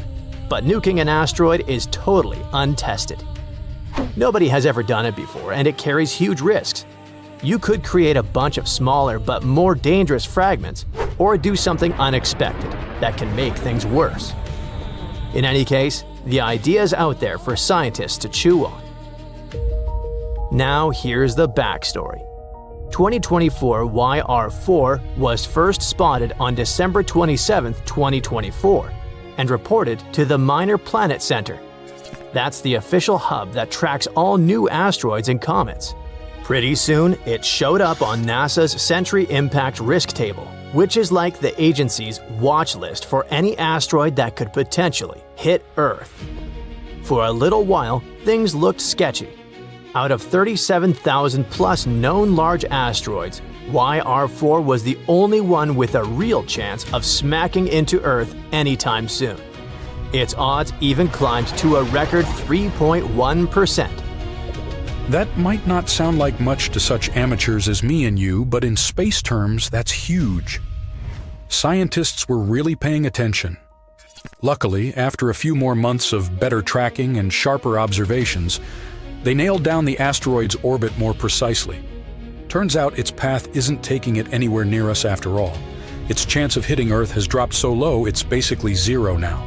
So, we can breathe out and relax. Earth is safe. But the moon? Maybe not. And that's why researchers are now debating whether to blow the thing up before it ever gets close. The thing is, asteroid 2024 YR4 is pretty big. Based on what the James Webb Space Telescope saw, it's about 220 feet long, roughly the size of a 20-story building. Not exactly a pebble, I'd say. At first, NASA thought there was only around a 1.7% chance that YR4 would crash into the moon. But then, the Webb telescope checked again in March, and that number jumped to 3.8% right away. By May, it climbed once again. It was already sitting at about 4.3%. In other words, the more they looked, the more likely it seemed that this space rock might actually hit our natural satellite. On the bright side, these new observations helped NASA figure out where exactly the asteroid would be on December 22, 2032, with about 20% better accuracy. Now, if the asteroid really did smash into the moon, NASA says it wouldn't mess with its orbit or make it wobble or anything dramatic like that. But, and this is a very big but a hit from something that large would kick up a ton of debris.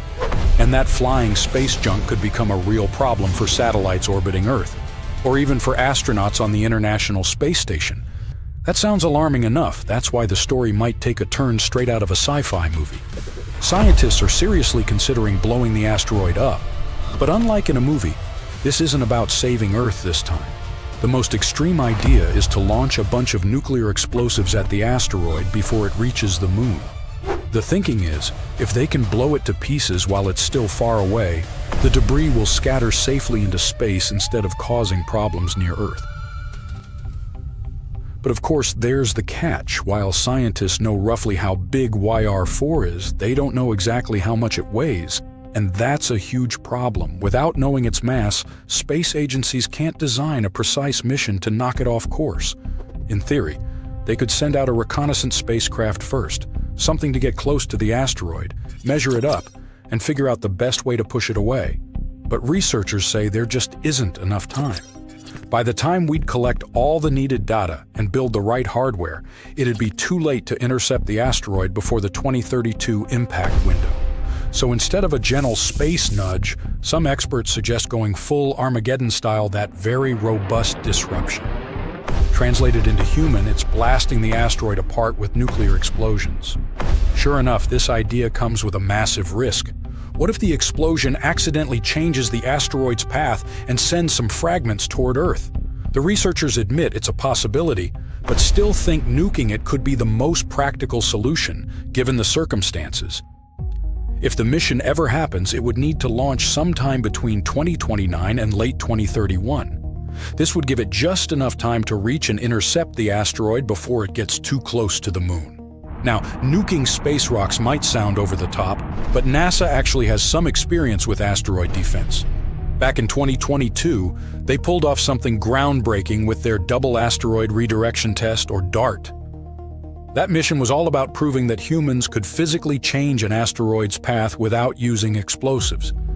NASA launched a small spacecraft in November 2021, and after almost a year of travel, it crashed head-on into a tiny asteroid named Dimorphos at about 14,000 miles per hour.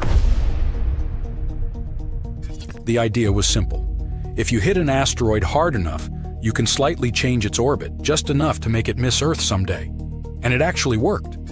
The test showed that even a relatively small spacecraft could make a serious difference.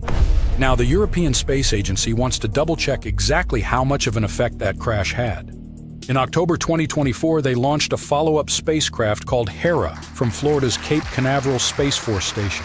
Hera's on a 2-year journey to reach Dimorphos and its bigger partner asteroid, Didymos. By October 2026, Hera will enter orbit around the asteroid pair and start collecting data, basically checking NASA's math. ESA scientists hope that once they analyze the impact site, they'll find out how effective DART was at changing the asteroid's trajectory. If it turns out that kinetic impact, aka smashing a spacecraft into an asteroid, works well enough, future missions might use that technique again. Maybe even for YR4, if it ever becomes a real threat. But if it doesn't, that's when the nuclear backup plan might come off the shelf. Either way, scientists are making sure that if a space rock ever threatens Earth or the Moon, humanity will have more than just a Hollywood script to rely on. By the way, people at NASA run what-if asteroid exercises every 2 years to get scientists, state agencies, and international experts on the same page. During such asteroid drills, experts pretend that a giant space rock is heading our way. Then they work through all the tricky questions they can come up with, like how big is it, where might it hit, what should we do? It's like a massive brainstorming session to make sure that if this ever happens, we won't be starting from scratch. To make these scenarios feel as real as possible, NASA's Center for Near-Earth Object Studies gets involved. These are the folks who track real asteroids and calculate their orbits. So they simulate months of asteroid observations, complete with uncertainties about its size, trajectory, and potential impact zones. No one knows exactly how big the asteroid is or where it can hit. It's the kind of uncertainty that makes decision-making way harder, just like it would be in real life. Comet 3I Atlas crashes into Earth, and a wave of widespread destruction starts shaking our planet. Ginormous tsunamis are swallowing coastlines, devastating earthquakes are cracking the ground. Hot debris is igniting massive firestorms. Thick clouds of dust are blocking the sun. Now, that's what could happen if 3I Atlas, a massive comet traveling through the solar system, collided with our planet.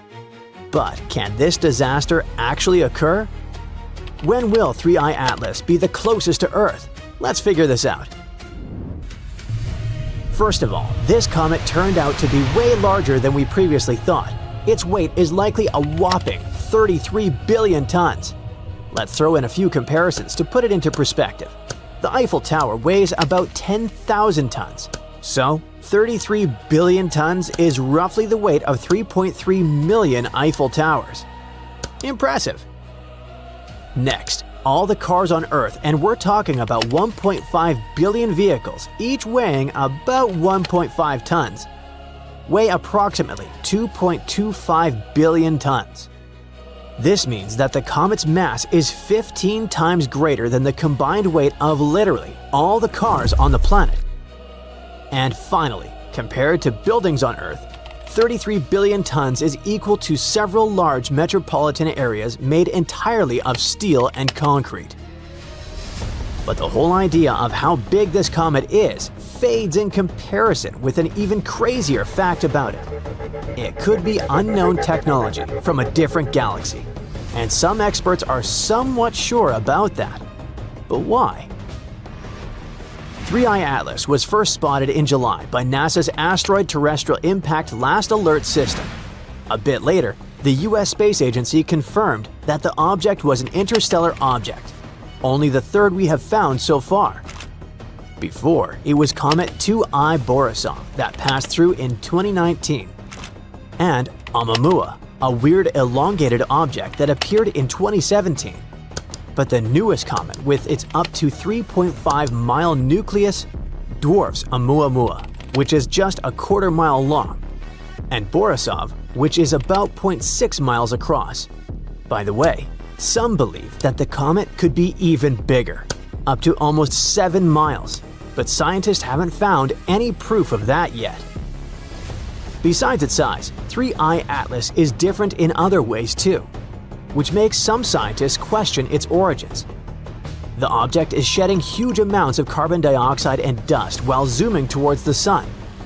It's most likely the proof that 3I Atlas is more massive than the other two interstellar objects by 3 to 5 orders of magnitude, which is basically a serious anomaly.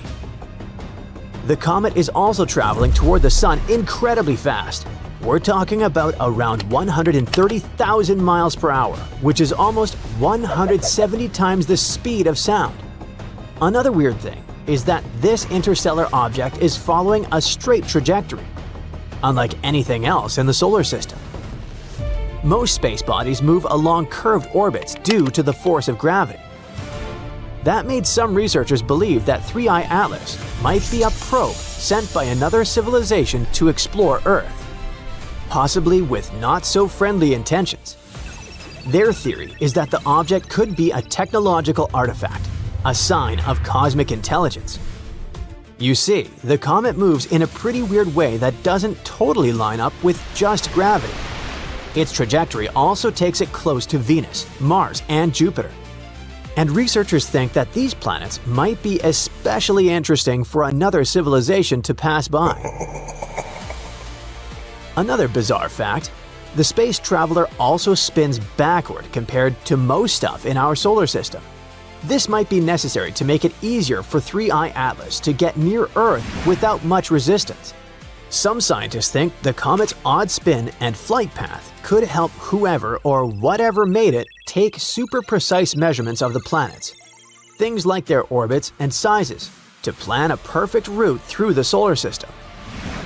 If 3I Atlas suddenly changes direction in a big way, that might mean it's using some kind of built-in engine instead of just drifting through space. There's also another theory that suggests it could be a piece of unknown tech that's still active. There's no need to worry though, at least at the moment. The comet isn't coming anywhere near us. NASA says it'll stay around 150 million miles from Earth when heading toward the sun. So the question is, where do such space visitors come from? Astronomers have found that the 3 interstellar objects we discovered came from totally different parts of the galaxy. And each of them has its own age and background. 3I Atlas turned out to be the oldest, about 4.6 billion years old, and it came from the Milky Way's thick disk. That's a region filled with older stars that have fewer heavy elements. 1I Oumuamua is much younger, around 1 billion years old. It came from the galaxy's thin disk, where new stars are still being born. Oumuamua, Hawaiian for a messenger from afar arriving first, was the first known object from another star system to pass through our solar system. Basically, the first interstellar guest. It was super stretched out, about 10 times longer than it was wide, unlike anything else we've spotted in space.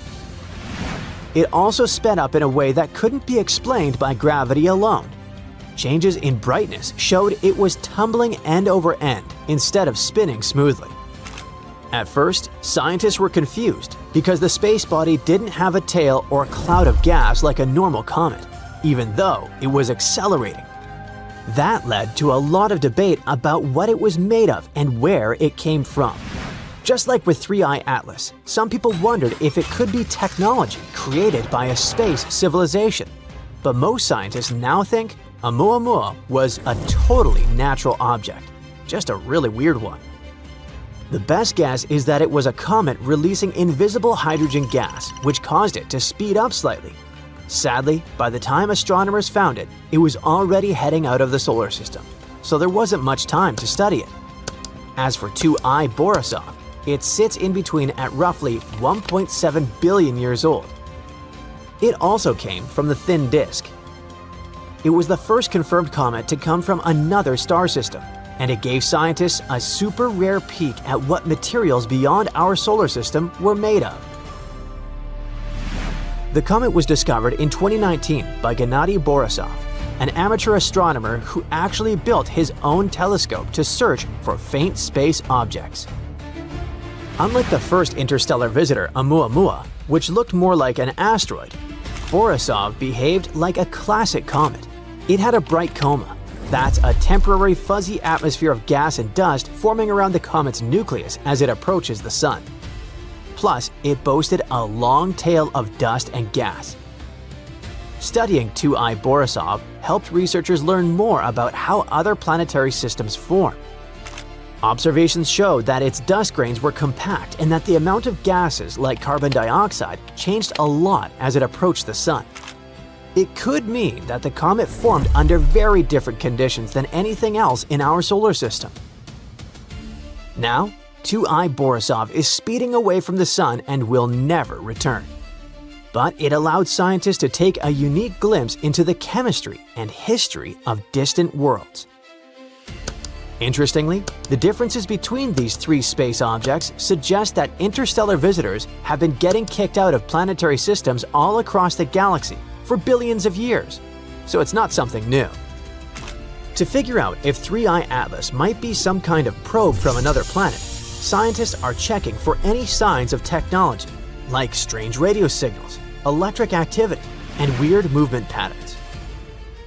If the comet suddenly changes course or drops smaller objects nearby, it might be our cue. But even though 3I Atlas is moving in a pretty wild and energetic way, it's most likely just a natural interstellar object passing through. Researchers say they'll need a lot more proof before anyone can seriously say the space wanderer was sent by someone from another planet.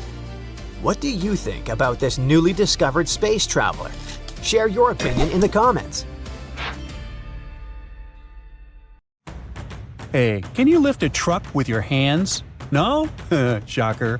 But let me introduce you to nature's original strongman, the ocean, which casually tossed 700-ton boulders around like they were pebbles during a mega tsunami that hit Africa thousands of years ago. This wasn't just a bad day at the beach. This mega tsunami was so powerful, it made the 2004 Indonesian and 2011 Japanese tsunamis look like kiddie pool splashes. Now, to give you an idea of how terrifying regular tsunamis already are, the Japan tsunami produced waves 133 feet tall. The Indian Ocean tsunami was slightly smaller, but it took over 200,000 lives across many countries. Now imagine something way worse. You see, for a long time, scientists thought waves that big were just science fiction. But then they found these enormous boulders, massive chunks of rock, flung far inland, and did the math. It turns out only waves around 800 feet tall could have pulled off that kind of rocky vandalism. And the culprit?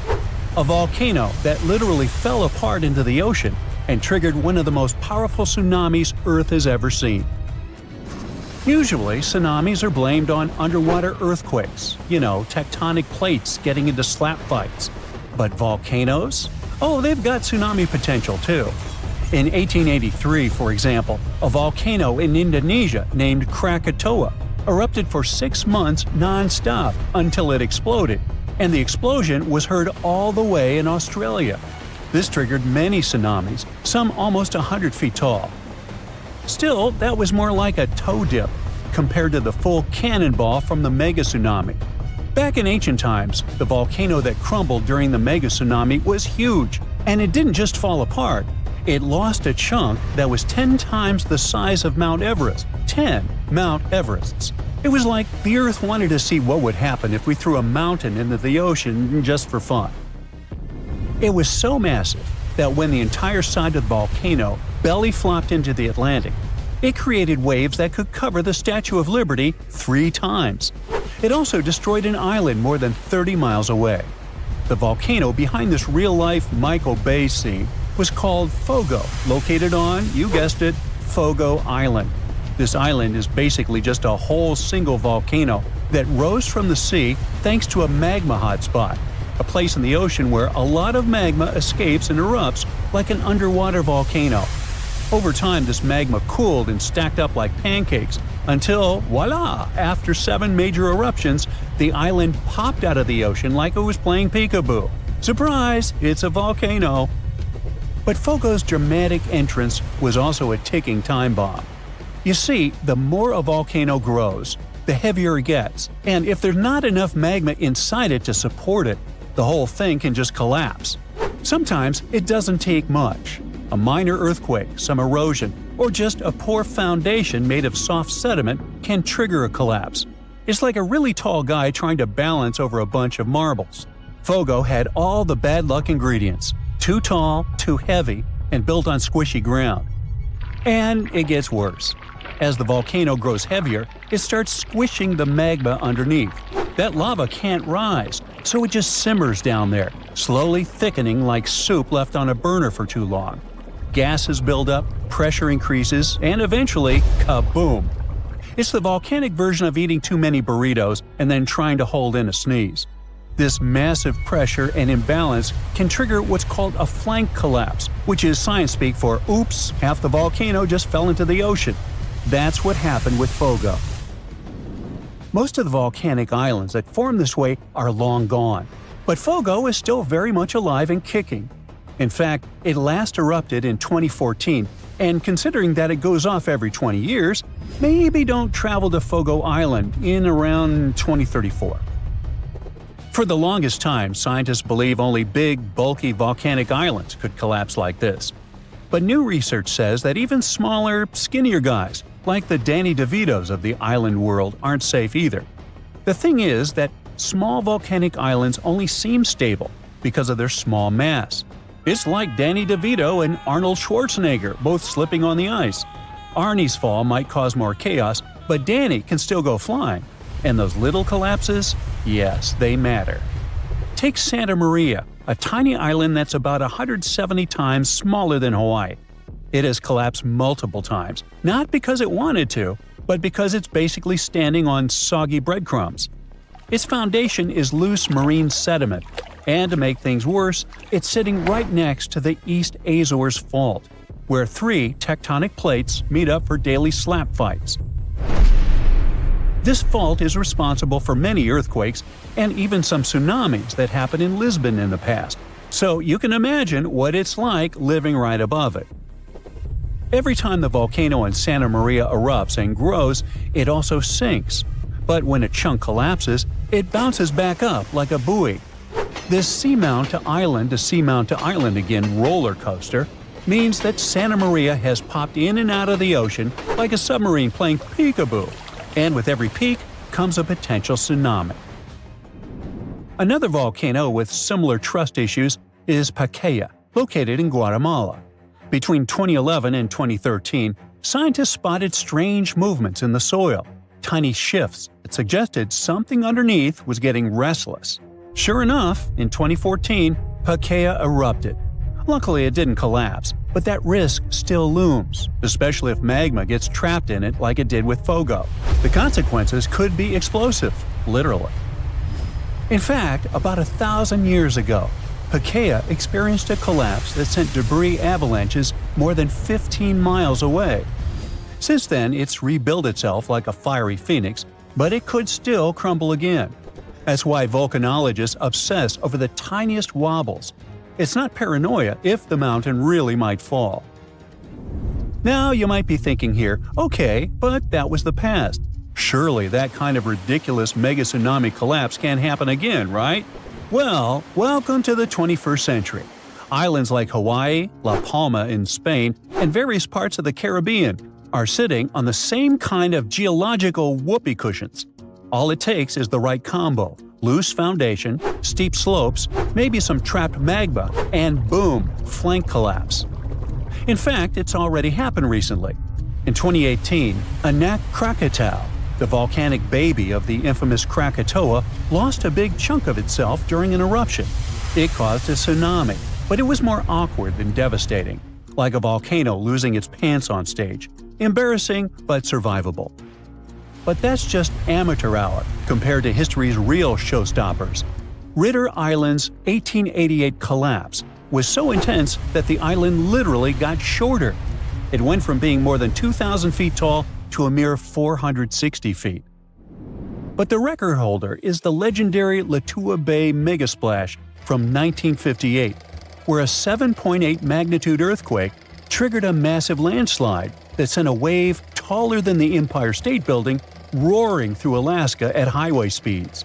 Strangely enough, only 5 people lost their lives here, but on the other hand, the destruction path it left behind can still be seen today, all the way from space.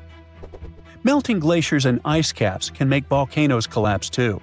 When they melt, there's a sudden decrease in pressure on Earth's crust that can destabilize entire volcanoes. It's called isostatic rebound.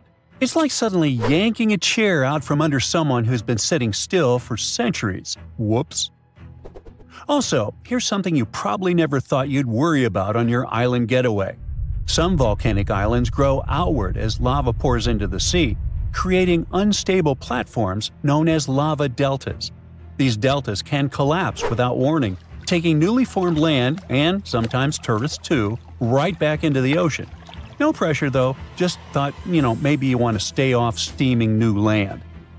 So yeah, next time you're lounging on a beachy volcanic island thinking, wow, this place is paradise, just remember, it might also be a ticking geological time bomb with a flair for the dramatic. From ancient mountain-sized cannonballs to surprise lava deltas, volcanoes have a history of keeping things spicy.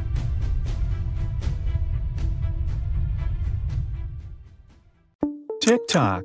No, not the app, a clock. You see, scientists already know the exact doomsday date. Tick-tock. The countdown has started. We only have 250, no, not years, millions of years left on this beautiful planet we call Earth. Well, let me apologize first. I might have scared you with all these end-of-the-world things. You and I certainly won't live to witness it, but we already know when it will all go downhill, and most importantly, why. This 250 million years deadline is not precise. If we change our ways, humans can stick around for more or less, depending on what way we choose. Researchers ran some computer simulations and found that Earth might be left without any mammals if temperatures kept climbing to between 104 and 158 degrees Fahrenheit. What's the culprit? Well, it's mainly our love for fossil fuels and the greenhouse gases we keep pumping into the atmosphere. It's easy to think that mass extinctions are a thing of the past, especially since the last big one wiped out dinosaurs 66 million years ago. But surprise, we're actually overdue for another one, and this time, it's all on us. Throughout Earth's history, there have been 5 mass extinctions, and it's been 66 million years since the last one. But this upcoming one is special. It's totally human-made. As Earth's tectonic plates shift over millions of years, they eventually come together to form supercontinents. This could lead to some pretty serious natural disasters, and, well, it might as well mean the end. Having one continent instead of 7 is already pretty extreme, as it will totally make us rethink the way we live. Now, scientists said that a new supercontinent would create a trio of problems. The continentality effect. No, I didn't make that word up. A hotter sun and rising CO2 levels, resulting in a super hot planet. This would lead to tough living conditions for mammals with limited food and water. If temperatures hit 104 to 122 degrees Fahrenheit, and maybe even more extreme fluctuations, humans and lots of other species would struggle to cope since we can't shed heat effectively through sweating. Some experts believe the future looks pretty grim. CO2 levels could end up being double what they are now, and the sun's radiation could increase by about 2.5%. With the supercontinent likely to be in hot, humid tropics, much of the planet could be facing extreme heat. Finally, in about 250 million years, Earth is expected to morph into a donut shape with a big inland sea in the middle, leaving the Pacific Ocean to cover most of the surface. Honestly, no matter how well scientists crunch the numbers, they can't see the future, especially when it's this far out. But hey, those who ignore history are doomed to repeat it. So let's jump into the history of the 5 massive extinctions that have already happened. The late Ordovician mass extinction hit around 445 million years ago and was a huge deal for ocean life, wiping out up to 60% of marine species, including 85% of all marine creatures. Unlike other extinctions, it really didn't change ecosystems much. It had 2 main phases. First, the climate cooled due to glaciation, causing sea levels to drop and many marine animals to lose their homes, leading to new cold water ecosystems. Then, when the ice melted, warming returned, but oxygen levels plummeted, creating toxic ocean spots. I know, it all sounds horrible, but let's see the results. The planet is still habitable, marine life is booming, and, by the way, there are even species, some hard-bodied arthropods like horseshoe crabs, that are still around. So from our perspective, it feels like it wasn't a disaster so much as a step for further development of our planet. But let's not make premature conclusions and take a look at the next mass extinction. The late Devonian extinction was a big deal in Earth's history, happening about 272 million years ago. The main event during this time was called the Kielwasser event, which wiped out about 19% of all family groups and half of all types of living things in the oceans. Another extinction, the Hangenberg event, occurred around 359 million years ago and marked the end of the Devonian period. This extinction wasn't just one event, but might have happened over a long time, possibly from 500,000 to 25 million years. Some scientists think that there were as many as 7 separate extinction events during this period. By the late Devonian, plants and insects were starting to thrive on land, and oceans were filled with huge coral reefs. The continents were also moving together to form what we know as Pangaea. Most of the creatures that disappeared were in the oceans, like brachiopods and trilobites, especially the ones that built reefs. The reasons for this extinction are still a mystery. Some ideas include changes in sea levels, lack of oxygen in the ocean, global cooling, or even volcanic activity. There's also a theory that a comet hit Earth. Interestingly, it seems that the loss of diversity came more from fewer new species forming rather than a spike of species dying out. During this extinction, oceans became low in oxygen, which helped preserve some organic material.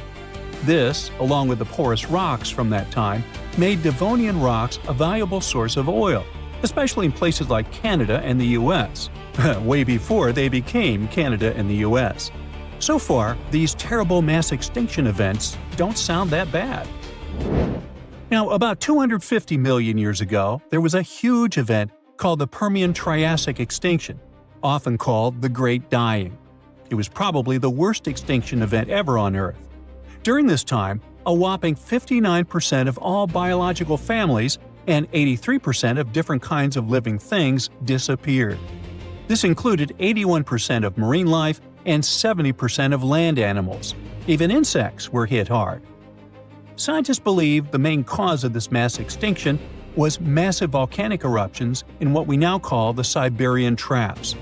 These eruptions released a ton of gases, like sulfur dioxide and carbon dioxide, which messed up the oceans and made it hard for many creatures to survive. The atmosphere's carbon dioxide levels skyrocketed from about 400 parts per million to 2,500 parts per million. Other possible reasons for this extinction include burning oil and coal during these eruptions, intense weather patterns like El Niño, and even a possible asteroid strike. All of these factors combined, creating a really tough environment for life on Earth at that time. Okay, this one seems serious. Let's proceed though, shall we? The Triassic-Jurassic extinction event, happening around 200 million years ago, was a major wipeout of many species, both on land and in the ocean. In the oceans, between 23 to 34% of marine life vanished. On land, most reptiles, except for crocodiles, dinosaurs, and pterosaurs, those flying reptiles, went extinct. Some of the reptiles that went extinct were once very common. Luckily, plants, early mammals, and the groups that survived, like dinosaurs and pterosaurs, thrived, and became the main animals for the next 135 million years. Scientists think this extinction might have been caused by huge volcanic eruptions, which released lots of carbon dioxide into the air. This led to global warming and made the oceans more acidic. The Cretaceous Paleogene extinction event happened around 1600.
Oh boy. Scientists predict a volcanic eruption that is likely to be one of the most destructive in the history of our species. There's a 1 in 6 chance of it happening in this century, and it could seriously change the climate even more and put millions of lives in danger. Back in January 2022, the Hunga Tonga Hunga Ha'apai volcano erupted in the South Pacific Ocean, creating a huge explosion. It sent tsunamis all the way to Japan, North America, and South America. Tonga itself was hit hard, with damage costing nearly 20% of the country's entire economy. Now, researchers at the Niels Bohr Institute in Copenhagen have studied ice samples from Greenland and Antarctica, and their findings are worrying, predicting potential global volcanic disaster. They say there's a real chance of a much bigger eruption, a whopping 10 to 100 times larger than Tonga's. In the past, eruptions this size used to change the climate and even cause civilizations to collapse. Despite future volcanic eruption risks, experts say the world isn't prepared at all. Michael Cassidy, a volcanologist from the University of Birmingham, warns that no sufficient effort is made to handle a disaster like this. He says that NASA and other space agencies spend billions on asteroid defense. At the same time, a volcanic super-eruption is way more likely than an asteroid impact. And right now, there's no global plan for dealing with a massive eruption, even though it's likely to be far more destructive. The last magnitude 7 eruption happened in 1815 at Mount Tambora in Indonesia. Then, thousands of people lost their lives in just a few days. The disaster also disrupted weather and caused food shortages worldwide, affecting millions. That eruption was the biggest in recorded history. It blasted a massive cloud of particles into the sky. Those particles blocked sunlight, cooled the planet, and caused worldwide chaos. The year after the eruption became known as the Year Without a Summer.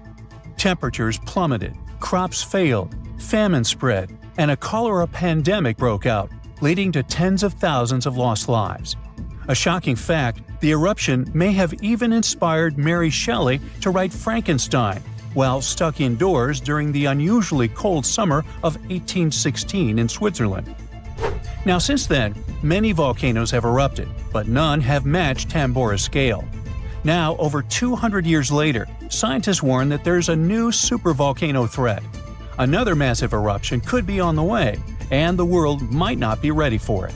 So, while scientists seriously discuss the likelihood of the next volcanic eruption, experts are calling for urgent action to prepare before it's too late.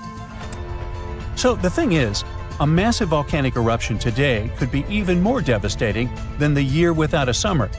Unlike back then, we're already dealing with all kinds of weather changes and a more fragile global system, which could make the effects even worse. Dr. Michael Rampino, a geological scientist, warns that the world is more unstable now, and it means that a modern-day mega-eruption could have even more severe consequences. But this time, greenhouse gases from fossil fuels may make the aftermath of such an eruption even colder instead of warmer. So we're talking about volcanic activity endangering humanity. Dr. Thomas Aubrey, a volcanologist, found that in a hotter, more turbulent atmosphere, the sulfur dioxide gas released by a volcanic eruption would spread faster and farther than in the past. This gas forms sulfate aerosols, which reflect sunlight and cause global cooling. Because these tiny particles would be more evenly distributed, they'd have a stronger cooling effect than in 1815. Another atmospheric scientist at Cambridge explains that the size of these airborne particles matters. It affects how they absorb sunlight, and in a future warmer climate, an eruption could make the surface cooling stronger by 15%. At the same time, there are still many unknowns. Scientists from the University of Geneva say that we're only beginning to understand the full impacts of such an event. It's also difficult to precisely estimate future volcanic eruption risks, since we have very little data on older eruptions. So, to understand past volcanic activity, researchers analyze ice cores from Greenland and Antarctica, as well as ancient tree rings. Those act as historical records of weather changes. These measurements suggest that several eruptions in the past few thousand years temporarily cooled the planet by about 2 to 2.5 degrees Fahrenheit. One of the most catastrophic examples is the 1257 Somalis eruption in Indonesia, which was so powerful that it likely triggered the Little Ice Age. It was a period of global cooling that lasted for hundreds of years. More recently, the 1991 Mount Pinatubo eruption in the Philippines slightly cooled Earth for a few years. Because this eruption happened in the satellite era, scientists were able to measure exactly how much sulfur dioxide was released and how it affected the atmosphere. But even with modern tools like satellites and seismic instruments, scientists still have difficult times forecasting the next big volcanic eruption. Luckily, even though we can't predict the exact timing, we can study worst-case scenarios to help authorities prepare. This includes creating evacuation plans and stockpiling food in case of global crop failures caused by volcanic cooling. The changes in weather patterns might make volcanoes more active. Melting glaciers can reduce pressure on underground magma, which will increase the chances of an eruption. Plus, more extreme rainfall, which is becoming more and more common, can seep into volcanic cracks and cause powerful steam-driven explosions. It can affect both active and dormant volcanoes. Because of these risks, researchers are now mapping volcanoes that are the most vulnerable to climate change. Their studies show that the highest supervolcano threat comes from such areas as Iceland, Chile, and Indonesia. Those are places where glaciers are melting quickly or rainfall is increasing dramatically. A 2022 study found that 716 volcanoes worldwide, that's about 58% of all known active above-ground volcanoes, could be triggered by extreme rainfall, increasing the likelihood of another mini ice age. Now let's get back to that Hunga Tonga Hunga Ha'apai eruption that occurred on January 15, 2022. Scientists have confirmed that it created the highest plume ever recorded. The volcano, located underwater in the South Pacific, sent an ash cloud 187,000 feet high. That's higher than any previously recorded eruption. What makes this eruption even more remarkable is that it was the first to ever reach the mesosphere. It's the third layer of Earth's atmosphere. The mesosphere begins at about 160,000 feet above Earth, where meteors start burning up and creating shooting stars. To measure the plume's height, researchers from the University of Oxford and RAL Space used data from 3 geostationary weather satellites. Before this, the record for the highest volcanic plume was held by Mount Pinatubo's 1991 eruption in the Philippines, which reached 131,000 feet high. Interestingly, this kind of measurement was only possible thanks to modern satellite technology, and a decade ago, no one would have been able to do this. Another volcano we should mention in relation to a potential global volcanic disaster is located on Iceland's Reykjanes Peninsula. Its latest eruption happened in November of 2024, leading to evacuations in nearby areas. The eruption began just after 11 p.m. with little warning. The volcano released orange lava from a nearly 2-mile-long fissure. Authorities ordered evacuations for about 50 homes and guests staying at the Blue Lagoon Spa Resort, a popular tourist destination southwest of Reykjavik. While air travel was not affected, Officials still warned of potentially dangerous gas emissions spreading across parts of the peninsula, including the nearby town of Grindavik. Grindavik, home to 3,800 residents, has repeatedly witnessed volcanic activity, and past eruptions even damaged its infrastructure and forced evacuations. For example, in August 2024, a 2.5-mile-long crack opened at the Sunthunkangigar crater near Grindavik. It led authorities declaring a state of emergency as lava flowed in multiple directions. Fortunately, Iceland's Meteorological office reported that the latest eruption was significantly smaller than the one in August. Geophysics experts conducted aerial surveys and figured out that the situation appeared less intense than the previous eruptions. These days, Grindavik is not at risk, but the possibility of further developments cannot be ruled out. Scientists predict more volcanic eruptions. The South Pole is more than penguins and endless snow. There's a hidden ghost world within it. Look, it's right here on the globe. Don't confuse Antarctica with the Arctic, which is at the top of our maps. Much smaller in size, and, let's face it, way less mysterious. The ice sheet covering Antarctica is about 1 to 3 miles thick, which is up to 16 Eiffel Towers stacked on each other. This massive blanket hides the true features and contours of Antarctica's land. We still don't know much about this mysterious continent, and it is ice and snow that are to blame. We still don't even know the true shape and size of this continent. Mapping Antarctica without some huge shovels is an incredibly hard task. But satellites learned to penetrate the ice with their cameras. And now we know there's actually an enormous, dramatic ancient landscape beneath the snow. The ghost of the past. About 90 million years ago, Antarctica was a much warmer place. It was actually a lush rainforest with tons of plants and probably teeming with life. It even had rivers flowing through it. Then the ice came. This happened about 34 million years ago, during the transition from the Eocene to the Oligocene, when our planet cooled significantly. It was the beginning of one of our several ice ages. The land remained, but now was hidden under ice and snow that got thicker and thicker. To a regular eye, Antarctica turned into a white desert, vast, flat, and featureless. Time went on. This massive ice sheet moved around, smoothing and shifting the ground beneath it. Over the millions of years, it changed what the land looked like. Now, if we looked under the ice, it wouldn't hold any signs of the original South Pole, except for one place.